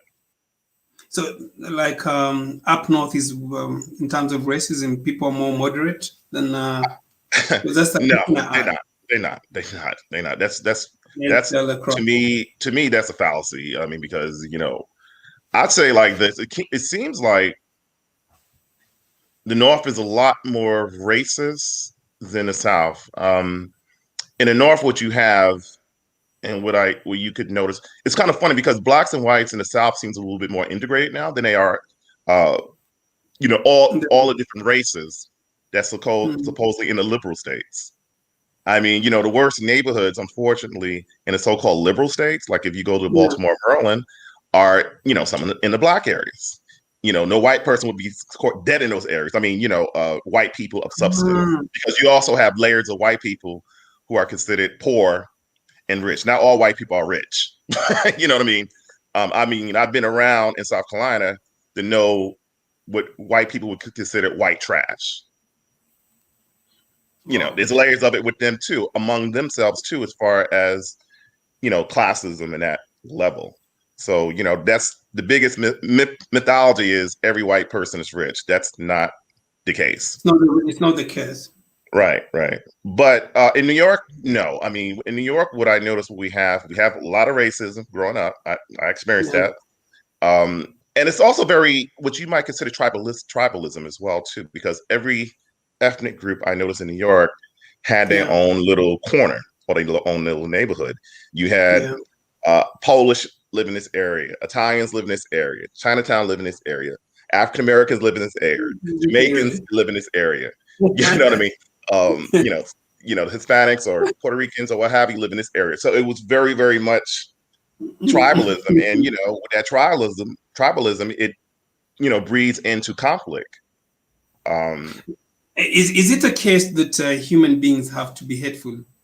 Because like in any country, look at a country like, let's say Iraq, Iran, those strongly Muslim countries. They have the same religion, probably speak the same language, and they get to a place, they're looking at each other. You are Sunni, they say Sunni and Shia. Oh, Sunni and Shia Muslims. Yeah, you go to Nigeria. Nigeria is, Christian and Muslim. Right. You come to Kenya's tribalism. Is this something that even in Kenya, I've seen some communities, they speak the same language. And to some extent, they have hate now within clan. This clan hate this clan. So is this something that human beings have to be hateful? Is it something that human beings can't just live without hating on something? That's a very good question. And, to be perfectly honest, I think so. I hate to say it. I think so. I mean, you have a few societies out there. Like I told you, my experience in the Fijian Islands. Yeah, and it's kind of. I wanted you to do your research on that, and I did. That's a good question. I think it is. It is. Yeah, which is a sad testimony of being human. We have to go through this. Because you have nations like Botswana who's pretty much harmonious in a way. But then again, they're one ethnic group, majority of them. So they don't have that issue with, really tribalism and stuff like that, or any form of other isms. Yeah. Yeah, but those are some interesting questions. And he said, only part I got with that conversation, he said, is un-African. Okay, I agree with that. But then again, can he talk about this? What about the situation in South Africa? What happened under the apartheid system there, where I heard that the South African government pretty much looked at the situation with the United States and also Brazil and utilized those systems and placed it in South Africa. Yeah, You know what I mean? Yeah. And South Africa, the sad part is, like South Africans have gone through one of the worst racial segregation stuff, like racism, same as the black community that was shipped from Africa to enslaved to the Americas. But if you see right now what's going on in South Africa, there's a xenophobia. It's not targeting the whites; it's mostly targeting the blacks and from other African countries. And sometimes things beat logic. I know there's some of the issues they keep raising, probably jobs, probably insecurity. But sometimes I don't know it's political or political. I can't really explain that on the platform right now. But it's one of the strangest things that I feel that that beats logic to some extent. I don't know how to put it. I mean, I heard about the xenophobia because I've been to South Africa, not South Africa, Botswana, but I heard about the xenophobia there, and it is a sad testimony. I mean, because I used to, I mean, I hear what South Africans saying, and I still think it's no excuses. I mean, they're like logic to the situation. These people are bringing drugs here. They're doing this. They're doing that. But to me, it's not logical. I'm like saying, hold up, then you're going to kill a whole community, or you're going to attack a whole community for it. It just doesn't make any sense. Once you attack the individual person and not the whole community. I mean, I heard that the reggae singer, Lucky Dube. Lucky Dube, yes. Right. He was. It's kind of funny though. I never heard of Lucky Dube before. You never heard of him? No. I mean, before I went to the Fijian Islands. We grew up with his music, man. Right. Before I went to the Fijian Islands. Right. Before I went to Fiji, I never heard of Local Dube. The Fijian people educated me about Local Dube. I was just like surprised, and then I, came back to the United States, and then I thought, oh, okay, his music is really good. But they thought he was, a Nigerian, so he wound up getting killed for that. So Kenji said you wanted to hop in the conversation, so you just wanna he needs to leave him. Kenji, you can share something. Yeah. Konshi. Yes. Yep. Koshin Jamali, East African Somali name. Koshin. Koshin. Yes, sir. Jamali, yeah.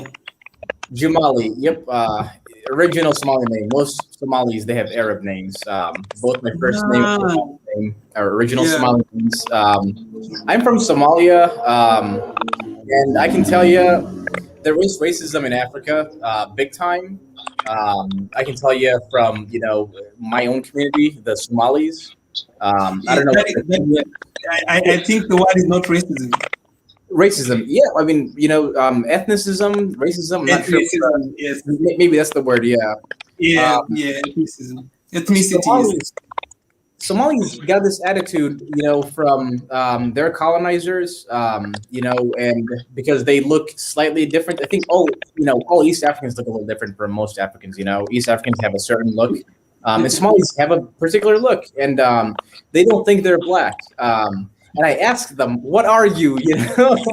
And they can't answer. They just, oh, but we're not black though, and they're sincere and they believe it, in their hearts. So I think, I think you're too respectful. I seen in your channel, you take caution to not talk about that.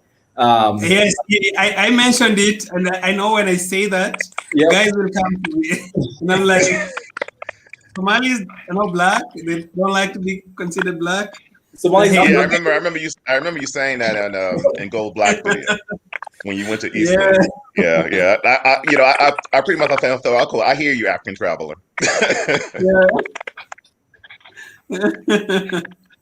Yeah, I just wanted to chime in really quick. You guys are, having a more in-depth conversation, but that's the thing that I noticed in my community. So I just want to bring that up. Maybe that opens up some dialogue. But I'll let you guys get back to it, though. No. You should stay on and continue to enlighten us about it. I'm going to stay on. Thanks for the invite, man. But let the young lady talk too, because it's like she's rolling her eyes and she want to get into it. Greetings. No, not rolling my eyes at all. Just listening. I mean, I didn't come in on this conversation. I just came to say hey to John, and then I walked in and I hear all this. I'm like, oh Lord. I just came to borrow some ketchup. I don't know what's going on. No, I just came on to say hey to John and his family and just let him know I've been enjoying the content lately. I also caught the story of whatever conversation was dealing with racism. And so it's unfortunate, and it's just really unfortunate for anyone that has to deal with it. I have dealt with it. I am from the States. I understand. But yeah, I just wanted to come in and say, hey, I guess I came in on the wrong end of the conversation. And yeah, so continue to inspire us. Continue to inspire us, John, with what you're doing. Thank you. Always. Hi. Oh, Miss Go Black. Okay. Miss Go Black. How are you? Because of you. I had to say hi. That's right. To you. How are you? Miss Go Black. I mean, I was just wondering.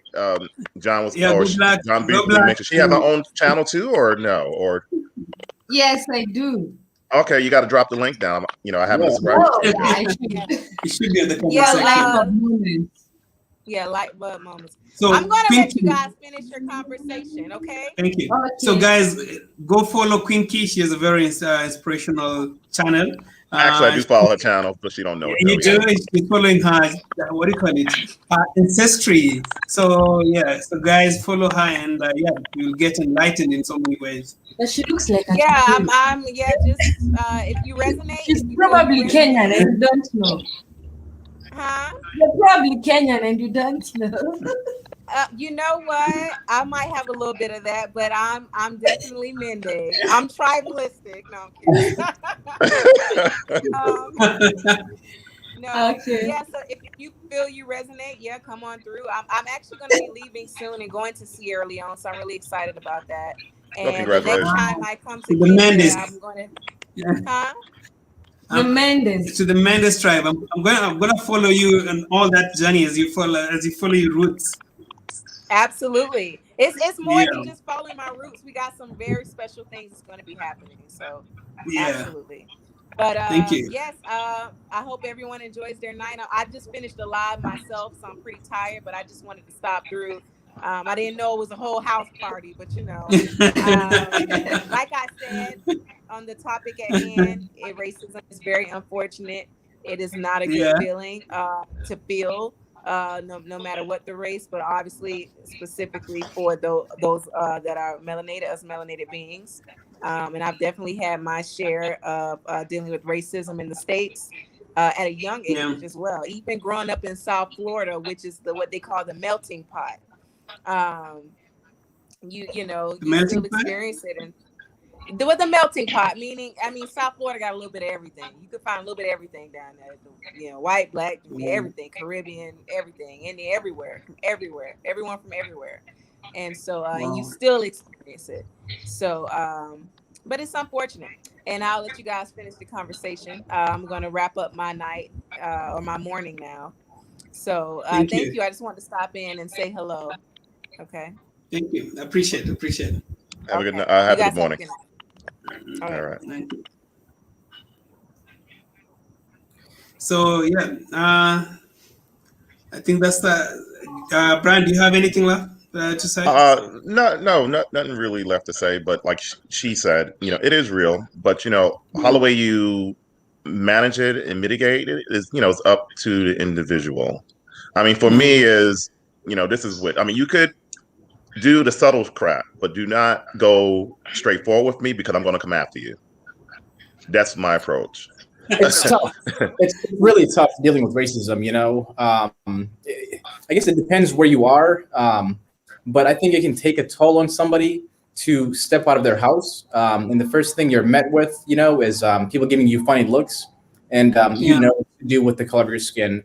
You walk into the store, you're being watched like you're a criminal, and you know what to do with the color of your skin. You expect this, and I think it takes a toll on your mental health. It's not healthy. It's not good. I think you have to be kind of a strong person to really survive that kind of. It's to the point where, for me, if whether it be settled or unsettled or what have you, I don't know. It's just kind of like I'm kind of like very, very a focused person right now, especially right now at this age, and I have a goal, and I'm not going to have nobody deter that goal, whether it be left or right. I'm just going to go for it, go for what I have to do in order to make myself or get a little niche of this life. In other words, I'm not going to use racism, as far as, because I use other people as example in the past. You know what I mean? As far as who went through those situations, including members of my own family. I mean, racism didn't. I'd say racism affected some elements of my family. Whether it be in getting into trouble or drugs or whatnot, and then another aspect of my family that, regardless of the situation, owning businesses, becoming, fortune. I'm not going to mention, that aspect of my family, but some people in my family are very, very successful, from working for the space industry to owning their own businesses and, mentioning it, and they are being mentioned in magazines. So it's just kind of like that didn't stop them from doing what they needed to do. And I utilize those examples. And, we have these conversations. They said, you know what, Brian, even though they try to put barriers, against me, I just went ahead and bulldozed my way through. So I have those kind of examples in my life where I could somewhat, mitigate the situation, if that makes any sense. Yeah, I get it. I get it. But for me, I don't know, is there a situation whereby, because this is an individual, it will be to an individual level where people in the society will have to respect the other human being, because you can have laws, you can have everything, but at the end of the day, it will boil down to an individual, how you view another person. Yeah. Right. That would be my. Right, because I don't look for white sympathy. You know what I mean? I could care what they think. I'm to the point of my life I could care what they think, how the way they feel about me, but in my face, do not disrespect me and treat me like a man. Yeah, absolutely. I'm the same way. I'm going to say most racism is subtle racism. Nobody's going to come to you and square up, go toe to toe with you. It's the subtle things. You walk into a place, it's the awkward stares.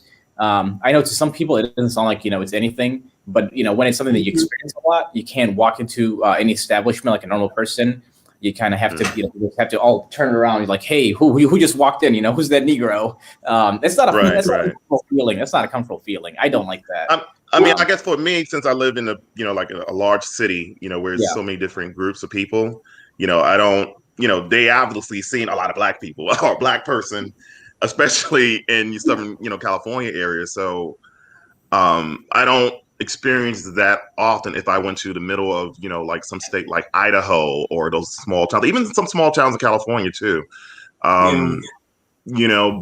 That situation. I never, because it's funny though, because I never had that happen to me, but I had some of my friends, or, I would say people of color friends, that's not only black people, but other groups.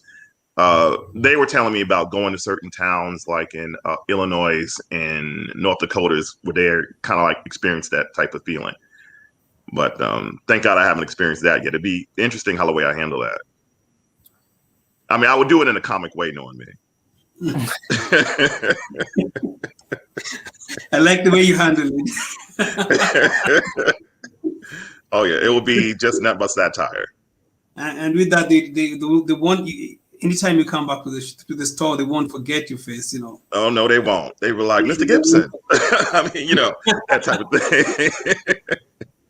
Oh yeah, oh yeah, oh yeah, oh yeah. So, Group B, we can't hear you. Group B, yep. Kevo left, huh? No.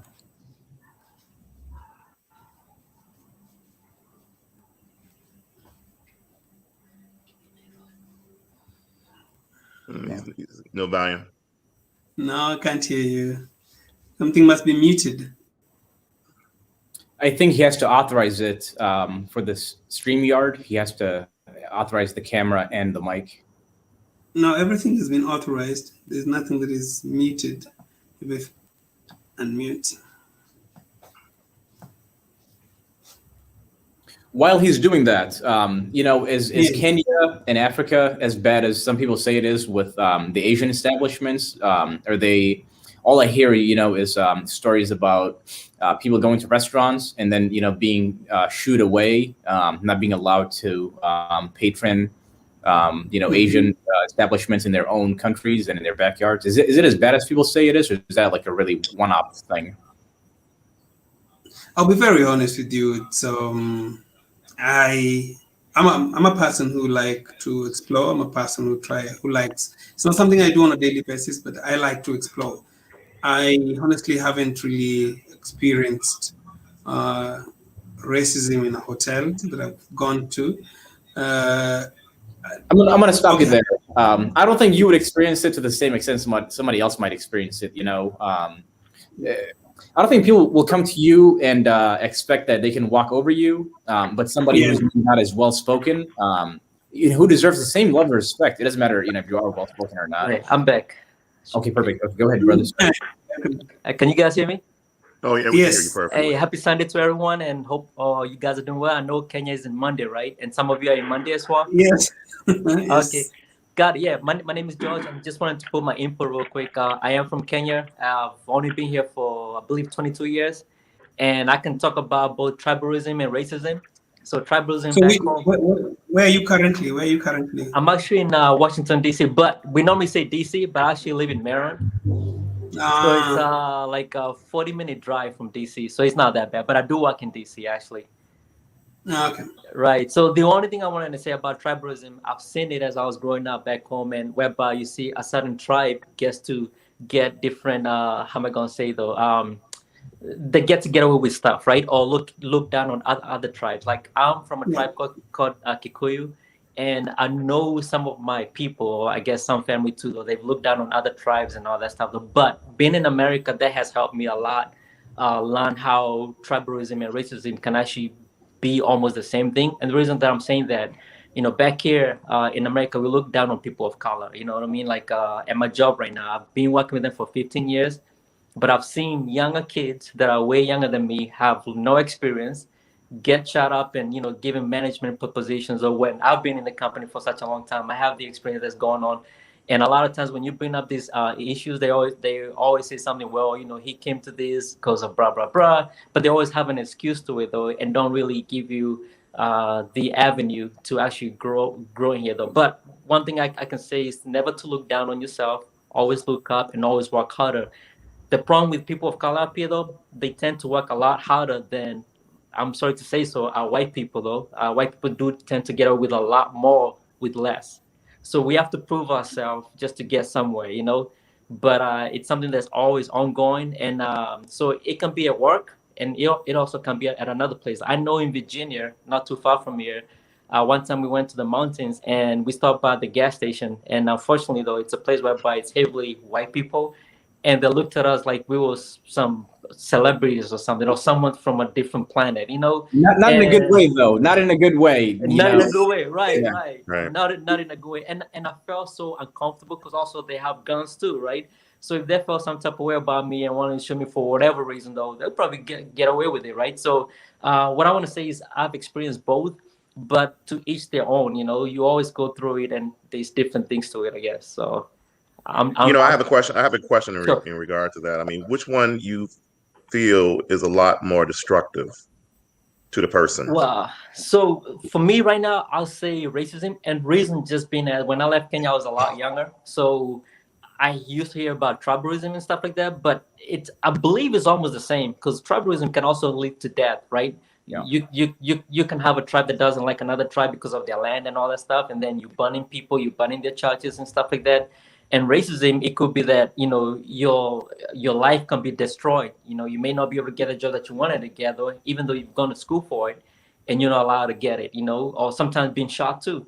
So we've seen many cases whereby the police officers do things that are just a little bit too much versus our counterpart white folks. So in my own opinion, it's almost 50-50, but again, to each their own, I would add up to that because tribalism in Africa, like in Kenya, I would speak in the Kenyan context, we get to feel tribalism during the election period more than any other time. I know, yes, we have tribalism favors in terms of work growth. If you have a leader from your specific tribe, you tend to grow faster if you generally come from the same tribe. But tribalism, you don't feel it on the streets. You don't feel it when you go to a shop because most of it you can't really tell unless unless my brother, if you look so much Somali, you differentiate yourself from us. But most Kenyans look to an extent alike, so you can't really tell on the street. And yeah, end of the day, evil is evil. There's no better word to quote it, but yeah, tribalism, I can only say is that you can't feel it on the streets, or in a shop or in a mall that you're going to. And it makes sense, actually. Just wanted to put something. I know I work as an engineer, so I work at a commercial building, right? So the tenant that we work for is a law firm tenant, right? So my first day there, I went to pick up lunch at the kitchen, and then there was this Filipino guy that saw me, right? So the first thing he says, Ashabab. And I was like, what? Like, what are you talking about, Ashabab? So rather than just seeing me as a person, though, he saw me as a terrorist or something, right? Yeah, Somali, like that, though. So, but I think one of his managers talked to him a couple of days later and told him, hey, don't call him that anymore. So I felt some type of way about it. But now we are friends, actually, though. But a lot of this thing is education. You really have to educate the people and let them know what the real deal is and stuff. So, because I'm far from Ashabab. I'm from Africa. Well, I'm from Kenya. I know Ashabab is in Somalia, but still, Look, man, you're gonna get that. It sucks. Tribalism sucks. You guys know about Somalia. The last 30 years since I've been alive, it ranks as the most broken country in the world. In the UN, whenever a country is failing, like Venezuela, they call it the Somalification of that country. The country is starting to fail. It's the metric. It sucks. And the reason? It's because of tribalism. They get at each other's throats. They send the Al-Shabaab terrorists for a political agenda for tribal reasons. It's what ruined the country. Racism and tribalism suck. I'm going to tell you that right now. They're both destructive. It comes from it. We are all one race. We're all, we might look different. We might be from different families, but ultimately we bleed the same blood. I think we're the same people, and I think we should all try to, combat racism, globally, and tribalism at home. So that's true. In what ways you feel that the whole world should pretty much, because it's just like this, and it's hard to change. Even though we have all the different legislations in the world, I'm talking about specifically in the United States context. Against racism, because I do real estate on the side as well. Fair housing market, the Civil Rights Act of 1966, which is wholly, was never implemented. Unfortunately, it was basis of not discriminating race as far as getting property, but throughout that time from 1866, they still do. They'll show you certain houses. They won't show you other houses that are available to you. Well, technically speaking, that's against the law. That's pretty much what they call what was the term? Steering. They're steering you. They're steering you away from the areas that they don't want you to live in. That's against the law. You could, as far as a person, I would say if a person go through that, you take the whole entire conversation. If you feel that you're going to go through, or this person is steering you from going to areas that you want to live in, and they're like, oh no, you shouldn't go in this area, you should go in that area. That's a form of steering. They can't do that. It's against the law. I mean, as far as real estate agent goes, that's against the law. Yeah, and the law, they could get their license revoked. The law is what you can. First of all, is if you have the resources to bring it to court, and then you have the resources to prove it in court. Not everybody has those resources. Right? So the law is one thing, but it's only for the privileged few. They can't steer. I agree with that. From certain homes. They can steer a lot of Black people from certain homes and neighborhoods. Right. But what I was just, the whole point of my conversation, what I was saying is, it's hard to legislate things in people's hearts. It got to come from people's hearts. If it's not coming from their hearts, then we're just going to be going around circles of it. That's true, and I think I'm not trying to be too political in this. I have to add it to the leadership, right? I've seen a rise in America whereby Asian people now are getting to a lot of issues whereby old men are getting killed or old people are getting killed, and a lot of it, if you remember, it probably has to do with COVID, right? We had the former president Trump. He would call it the China virus, and and then that's when we started seeing a huge rise in racism against the Asian people, though. So I believe a lot of it also has to do with the leadership and also the political climate out of it. So that just to be honest with you, in regards to Trump, I didn't it just spoke some ugly truths as far as what's been in people's hearts all along, but it just been out and open. It was usually confined underground into the internet. That's when people pretty much aired out their grievances. But Trump basically brought it into the forefront of Americans. Say what? He gave them a free pass to speak as they will. Right. He brought it on forefront was on the internet where people would say stuff and feel a certain way. It just brought it out and open. And to be perfectly honest with you, I'd rather my races to be very, very open than be very, very silent. Therefore, I would know where you're coming from. I know how the way I'm gonna deal with you. I know how the way I'm gonna, operate with you. Okay, I used to say that, okay, and I'm not sure, where I stand on that. Before Trump came along, I used to say, I'd rather somebody be open up and upfront with me about their racism, and then the Trump years happened, the last 4 years, and the last 5 years, really, since 2015. And I've noticed, more violent racism. It's not an everyday thing, but it's one-off things, You'll be walking across the street. It's not at a red light or anything. It's a stop sign, and a big truck will go through the stop sign as you're making your way down.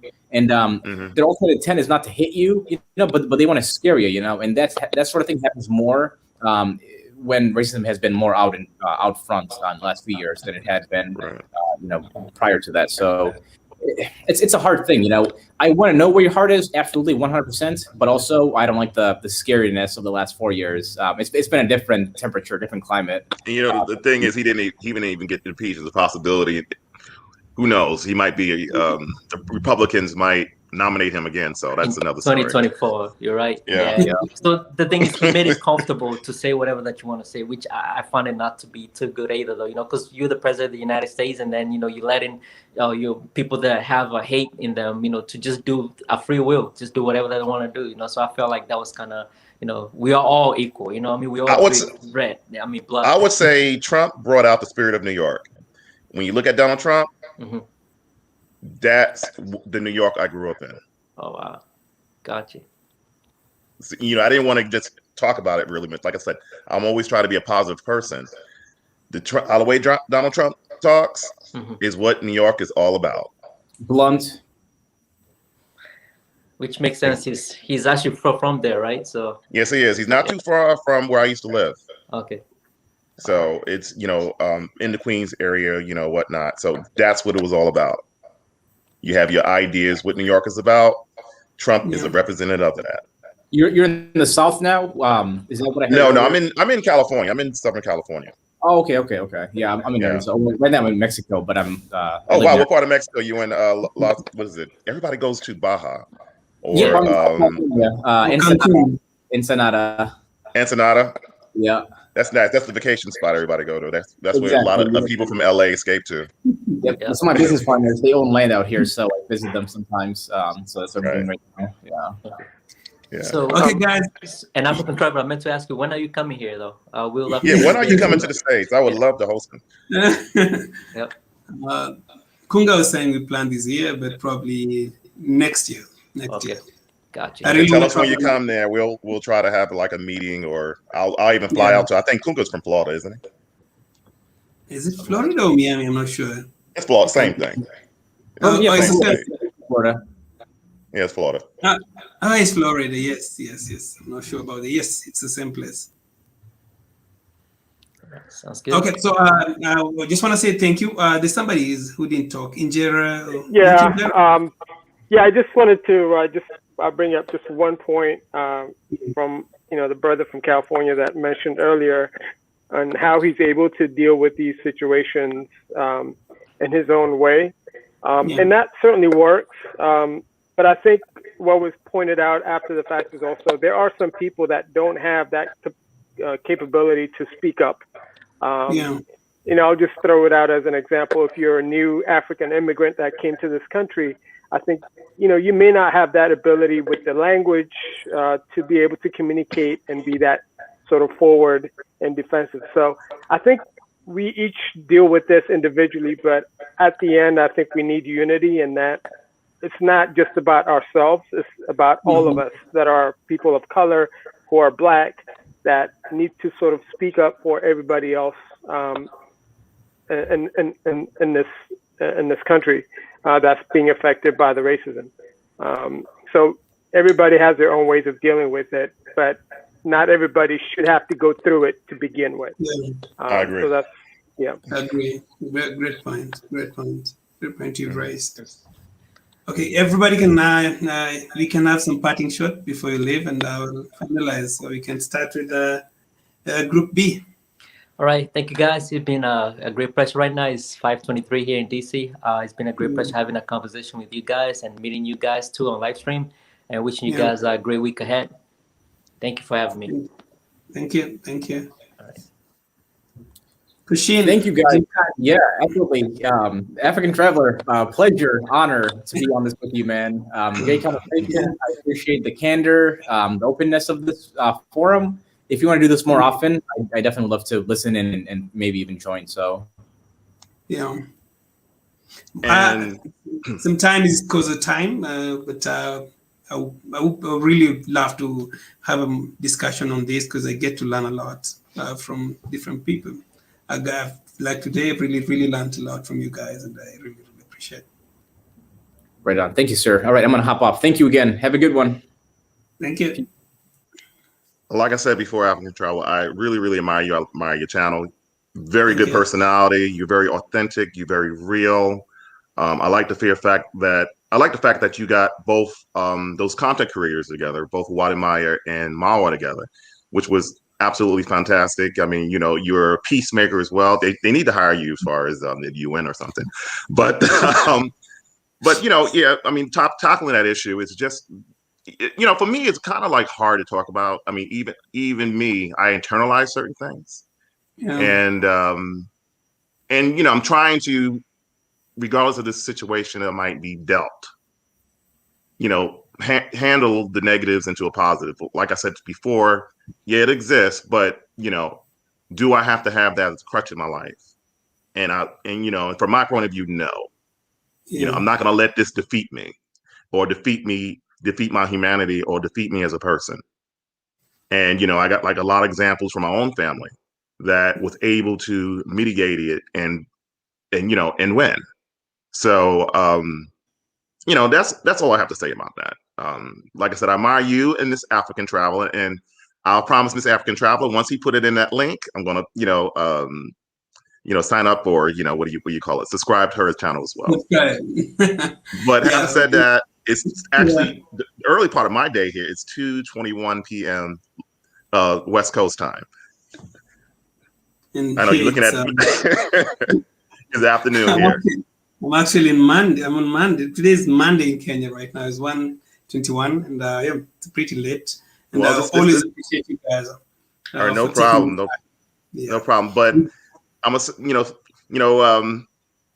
the main reason why I like the channel is because it's very positive. I love positive people, and it's kind of like whatever issues I might have, whether it be at work or whatnot, I'm like, you know what, let me look at these guys' channels, African Traveler, Wadi Meyer, and, you know, get some positivity because, you know, it actually brings joy in my life and make me very, very positive, regardless of, you know, whatever situations that I might be going through my own personal life. So I thank you for that.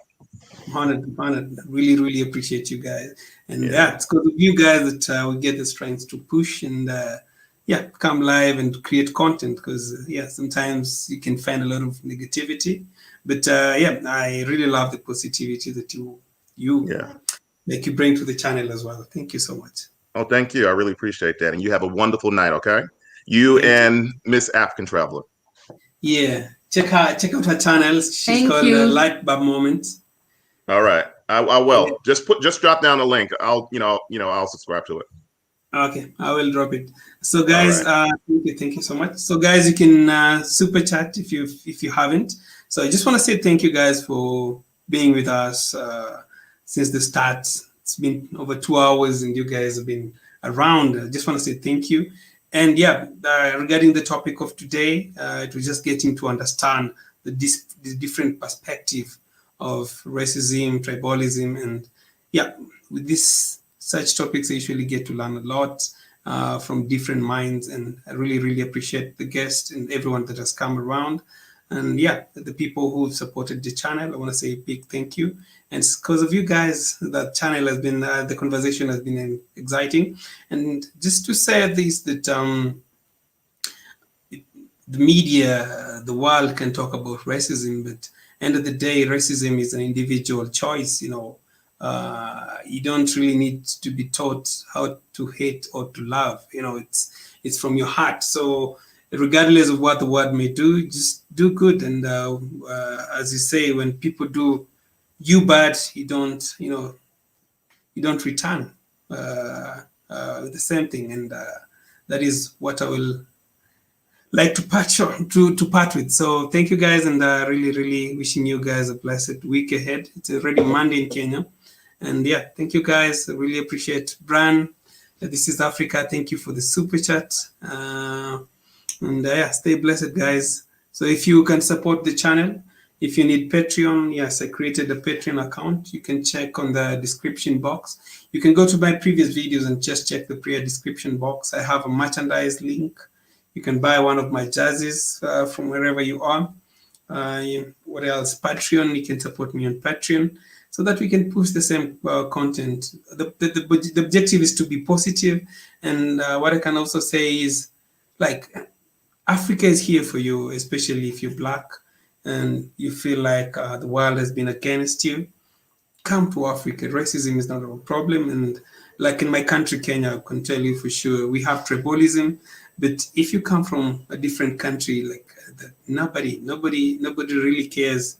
No one will be tribalistic to you, because it's a bit something strange, I would say. So come to Africa, visit, and you will love it. You love it, and that's why we do this positive content. And thank you guys. So Nathan Goldsmith, nashukuru sana. Thank you for the super chat, guys. And stay blessed. Wish me a good night. Good night, guys. Good night. Thank you for stopping by. Thank you so much. So you can subscribe to This is Africa at Light Bulb Moments channel. At Light Bulb Moments. So you can just leave a comment, and I will just show them this is your comment. Also, this is your comment. Yeah, so that's if you haven't my subscribed, channel, so you can subscribe. I'm about to upload a video right now, so hit that notification bell so that you get notified as soon as I upload. Yeah, and leave me a comment. Let me know whether you're from African Travelers channel. Thank you guys, and have a lovely week ahead. Paipu ulipotea bana. Nasema tuweke link hata aseme good night bana. Okay, Paipu mazee. Acha niweke link usalimiane. Salimiana hata kama ni for Kevo Paipu has been one of my greatest supporters as well. Just want to say mwambie watu goodbye. And guys, you can keep supporting on Super Chat if you haven't. Probably you're coming right now. Ulikuwa umecheka yako?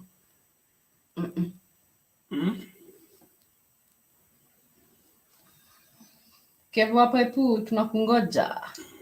So that we can say good night. The link tumeshare kweli?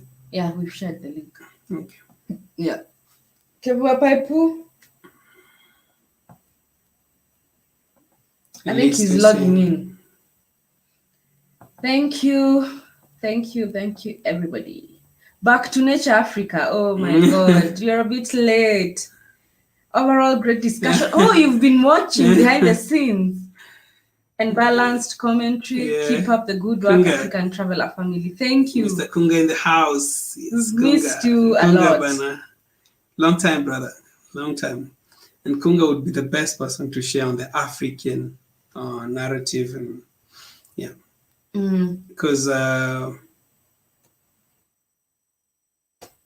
Kevo, this one, I'm just waiting for you, Kevo, to say goodbye. Because yeah, and I will try to have you as a moderator. I'll just go back to my channel and add you guys, probably out of Flix as well. And I will try to have you as a moderator. Kevo. Hello. Niaje? Hello, mambo. Poa sana. Tunataka kuona. Tunataka kuona. I'm in the midst of darkness. Yeah. You know? What a touch. Yeah. Anyway, you guys, how are you? You're good.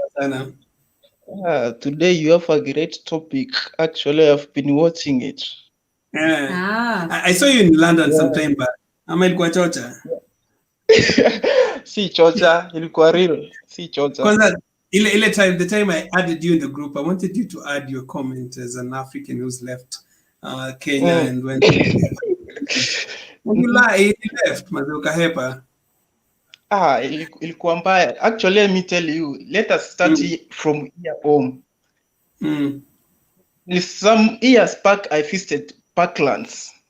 You know, Parklands is the mostly Indians are the one who are residing there. Yeah. So I was chased out from there that you are African. You are not only this place is not for non-Indians. What? Really? In your own country? Yeah. Yeah, in my own country, here in Kenya. Here in Kenya, Parklands. Yeah. Diamond Plaza, where? Yeah. Which building? In a mall or an office? Not in a mall. Less dense place nienda huko. Yeah. I was chased by the guard, but that this place is for only Indians, not for Kenyans, not for Africans. Yeah, because I know. And the guard was black? So we have self-hatred before we reach for racism. First, tuko na self-hatred hapa hivi in Kenya. Yeah. Yes. Because I know Nairobi, I know Parklands, yes, has that. I remember you can't get a house in some apartments. In some areas they won't give you. Even if the whole apartment is empty, they target some specific. Which is really sad. Yeah, I think it's something I didn't even remember, but that is something that. Remember that? Yeah, in our own country. Yeah, also somebody saying also around Langata, there are apartments you can't be allowed as an African. Really? That's yes. Even if you have the money. No, it is true. Africa, Kenyan Africa, you cannot go there. Why? Like, I don't know. Okay, so bro, what other areas are you saying? Now, what are the things that you like people to know as well? Okay, about racism in Western countries, that is true. Actually, we should unite as Africa. We don't say you can see the case of Maya while they were coming back from Ghana with Mr. Root to Kenya at the airport. What our Kenyan cops did, they checked what Maya's bag, but they didn't check the bag of Mr. Root. You see, we are eating ourselves, because the Maya is a Ghana. It's from Ghana. They had to check is park, and the cameraman also. At the airport, at the airport is very ugly. At the airport, even Tayoina got stopped by police. And the sad part is that they will never do that to a white person or Indian. Okay, they will stop them, but like they mostly stop West African in a way that they want something small. That is very true. That is very true. Yeah, and also here in Kenya, like now, say hello. Hello.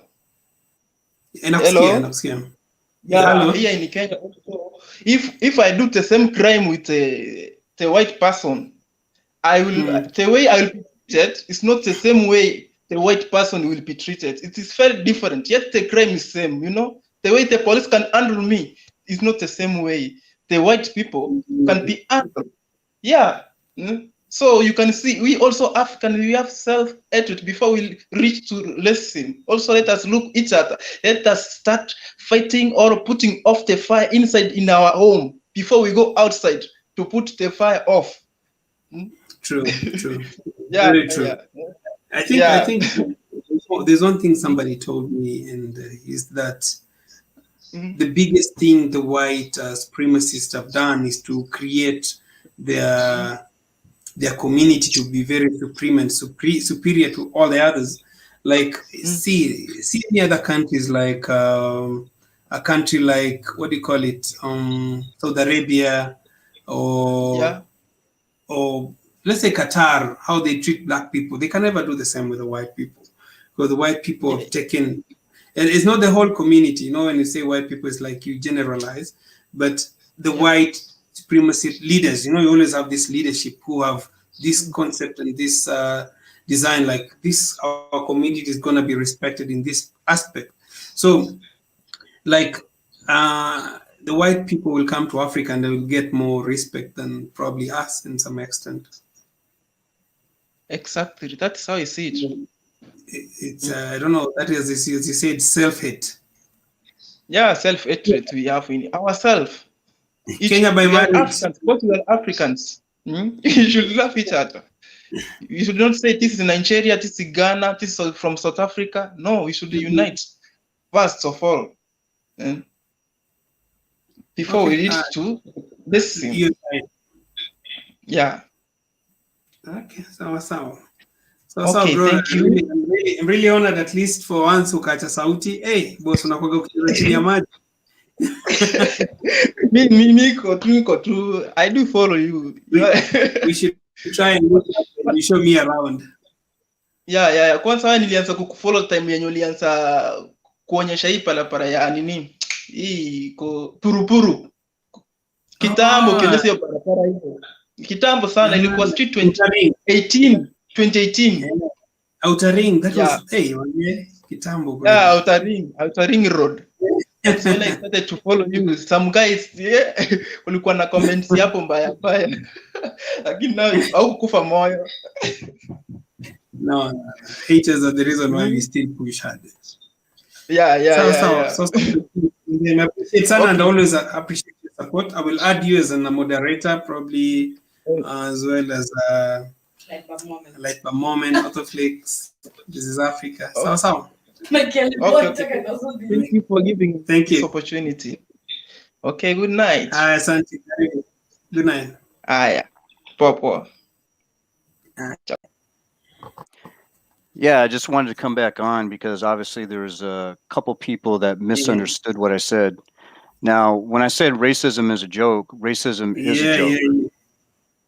And it's not a laughing matter. That's not what I meant. So if somebody has to resort to racism in anything, it just goes to show that that person's got some serious issues, and it has led to people dying, has led to people getting fired from their jobs, has led to many different things that were absolutely unnecessary. So that's why I call racism a joke, because it's a joke, but not a laughing matter. So for those who are not used to some of the, American jargon or whatever, I'm making this very clear. Racism is the cause of a lot of issues. There's a lot of people out there looking to push it continuously till this day. And a lot of people are out there looking for racism where racism doesn't even exist within people. Okay, so you got a lot of different issues, a lot of different aspects of what racism is. To me, it's a joke, but not a laughing matter. A joke as it should be eliminated. It should have never been invented. Whoever invented racism basically did the whole world a disservice. And like you said, anybody can be a racist. They don't have to be taught by anybody. But when I say it's un-African, it's definitely un-African because it is something that I don't deal with in Africa. It is something that I deal with in America. Yeah. You know, I don't get hit with racism every day in my life, but there are times throughout each year that somebody comes to me with racism. So, and if they have to go and do that, it doesn't matter what the reason is, it's a joke. Because it's a big waste of time. It's stressful. Some people lose their lives over it. It's no joking matter, but racism itself is a joke. And if anybody, go ahead. No, I think just go ahead. I think that makes a lot of sense when you say. I think most of them misunderstood when you say racism was a joke. I think the clarification is pretty clear now.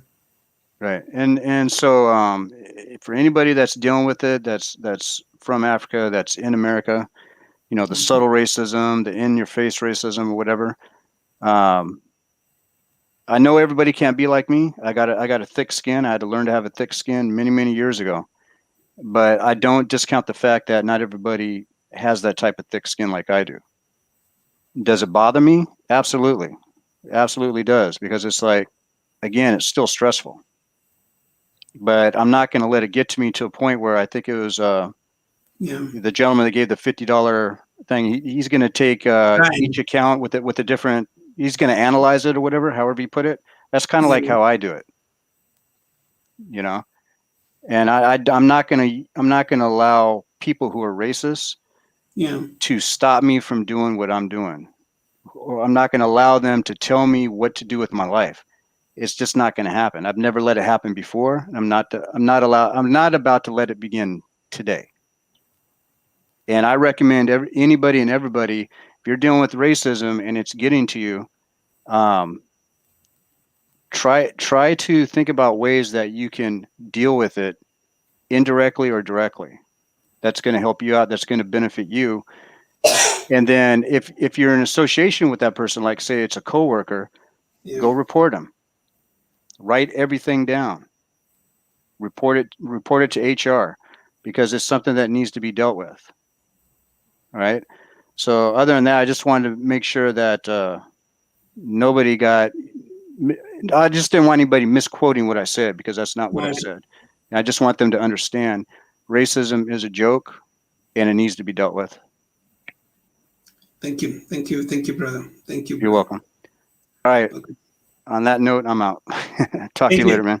Have a good week. Have a good week. So, guys, I believe racism was created or born out of tribalism. As I said earlier, guys, human beings, it's in their nature, it's in our nature. We have to hate something. Trust me. And it's not individual issue because the problem, it's an individual issue, but people make it a societal issue. Like in Kenya, we have tribalism. Racism is not an issue.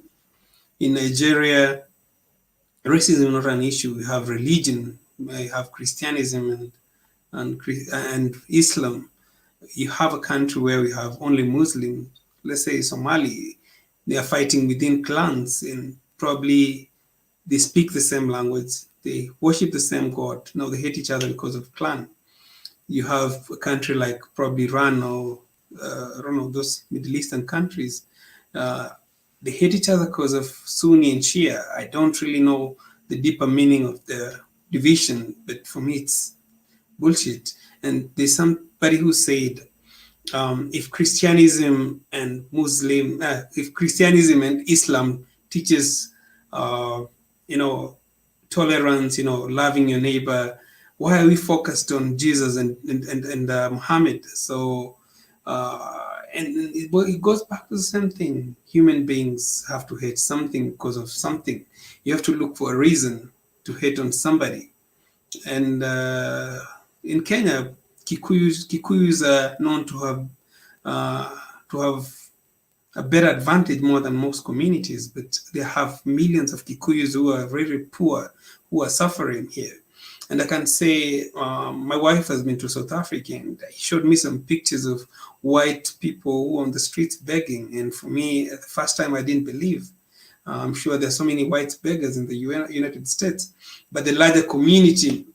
So, as I said, this is it's an individual thing to say and how to treat other people. So, it goes back to you, racism and this tribalism. It goes back to somebody. So, guys, I don't know. There's somebody want to join, but I was planning to leave. Let me just give you a minute. Swahili, I'll give you 2 minutes just to say a word because I was leaving. How are you? Okay, I'm good. I'm good. Yes. So you're teaching Swahili. So you said like you can teach 7 languages. No. That was G. Jones who was saying, or G. Georges who was saying. Yes. Yes. Where are you calling from?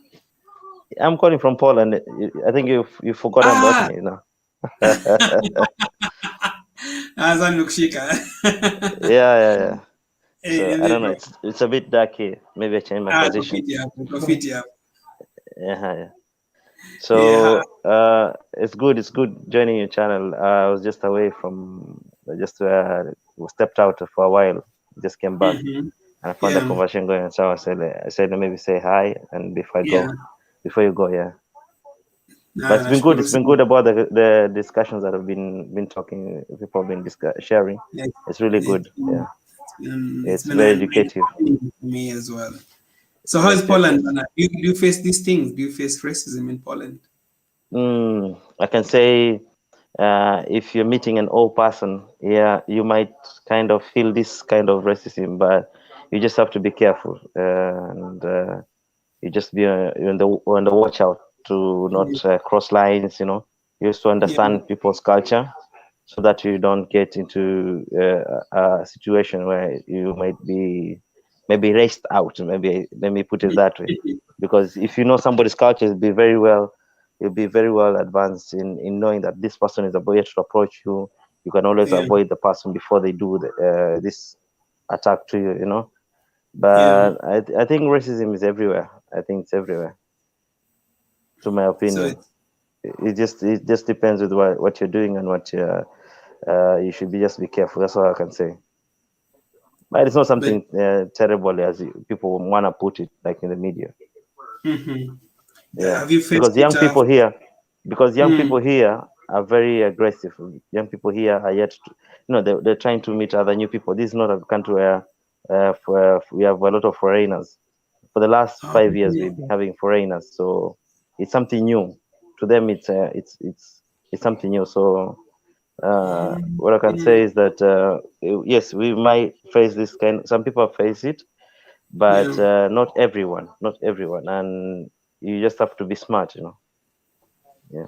And do you have fear, like when you go to, let's say, to shopping mall or drive on the road or walk on the streets? There's not police profiling black people. And trust me, it's even I trust the Polish police than the Kenyan police. That's now the weird part about it. Here in Poland, the police don't have the roadblocks. They're always in the car. And one amazing thing is that it's very hard for you to be stopped by the police. I'm not saying you won't be stopped. It's very hard to be stopped by the police. Unless you did some mistake, you overspeed, that's when the police will stop you. But in Kenya, they have the roadblocks, they'll be looking for mistakes. They're looking for something small. So they're looking for mistake to get something small. Yeah, but we don't have the police are not like the US, whereby they just stop you and just ask many questions and put the gun on you. Yeah, it's very hard to put the gun on you. It's very hard to do something like that. They only can arrest you. That's the worst thing. I think racism in Europe is a bit different compared to. It depends on the country. It depends on the country. It depends on the country. Because this is a country that I can say maybe similar to African countries. Because they were from the communists. Half of Poland was ruled by the Germans and the Russians. The eastern part was ruled by the Russians. The western part was by the Germans. So, like basically where I am, we have German influence. So, is there any difference? Is that Germany side is more developed than the Russian side? Yes, yes. What do you have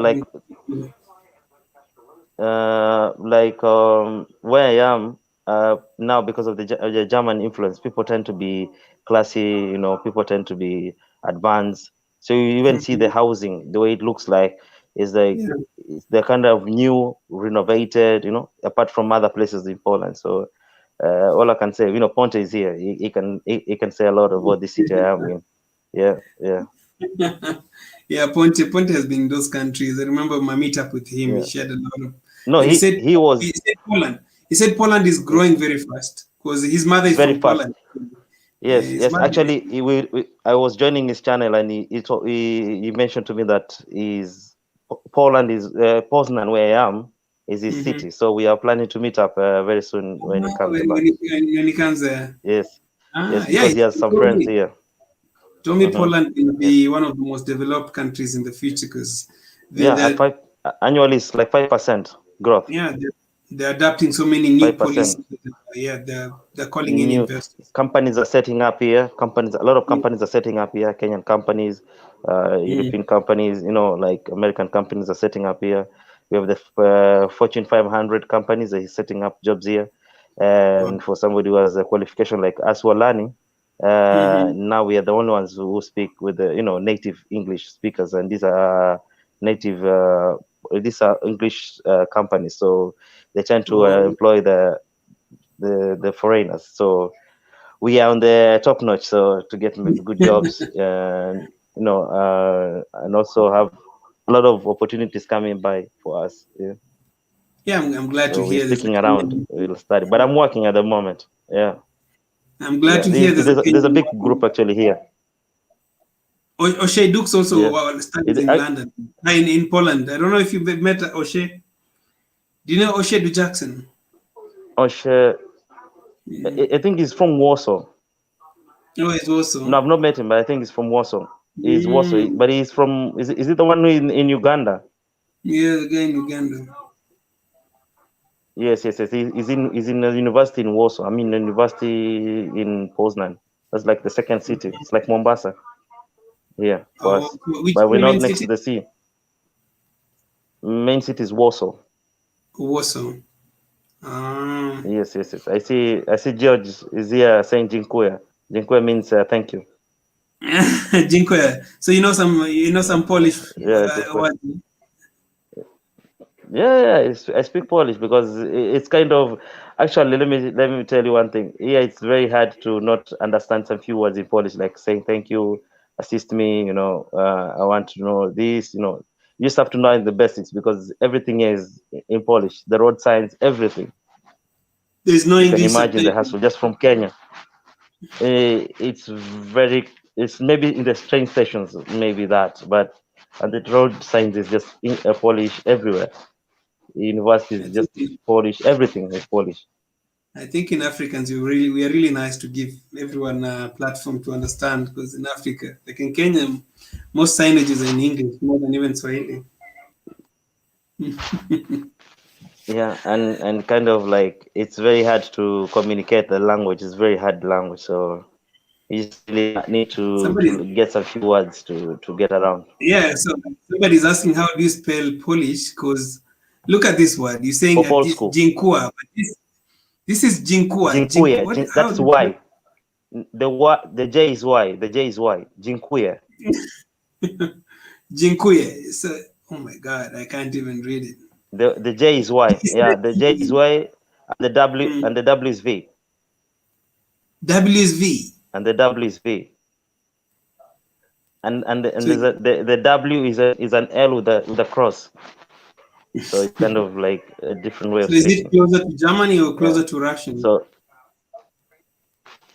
Yeah, it's closer to Ukraine. Now, this is like I told you. Remember the last time we had the conversation? I told you this Polish is Slavic language. So we have the people from Slovakia, Czech, Ukrainians, Polish, and Russians. They will tend to speak the same. On the same line, but a bit Russian is a bit different. But some of the words will be the same as Polish, but not particularly the accent is a bit different. But for the Slovakian region, this is the Slavic language.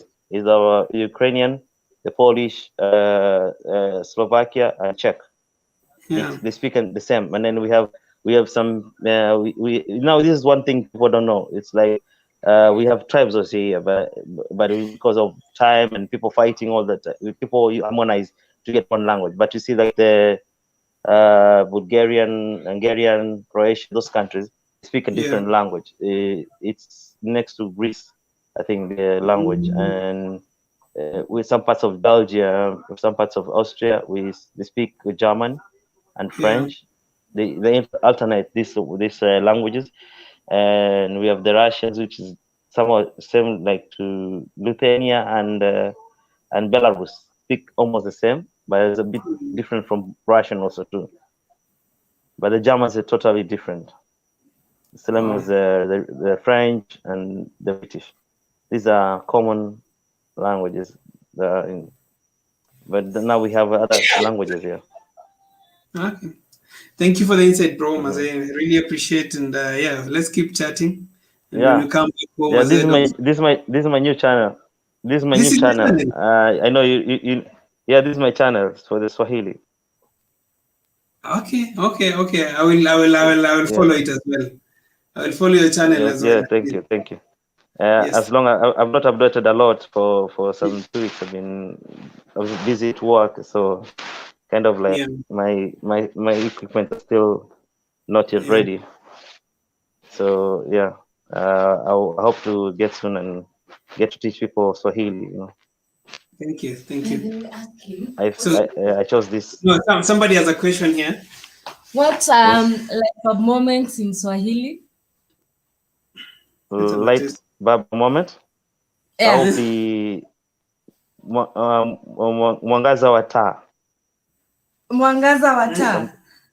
Yeah, I think mwangaza wa taa. Yeah.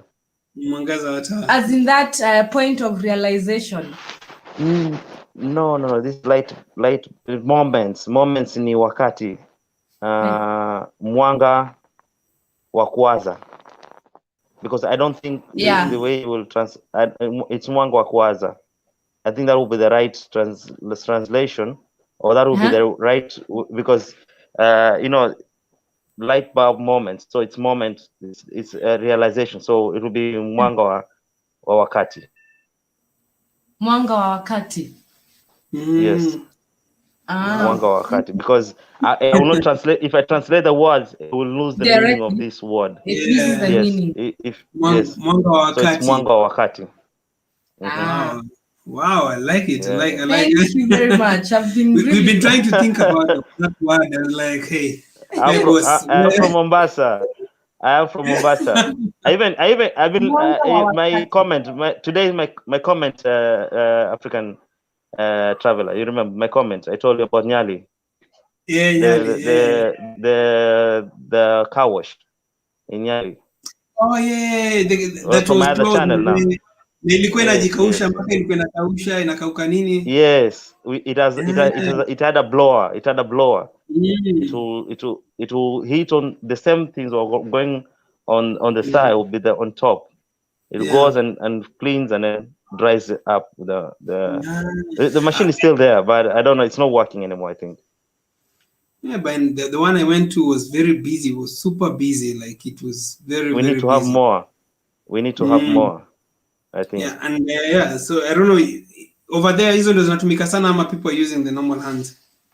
We have that, which is a bit expensive here.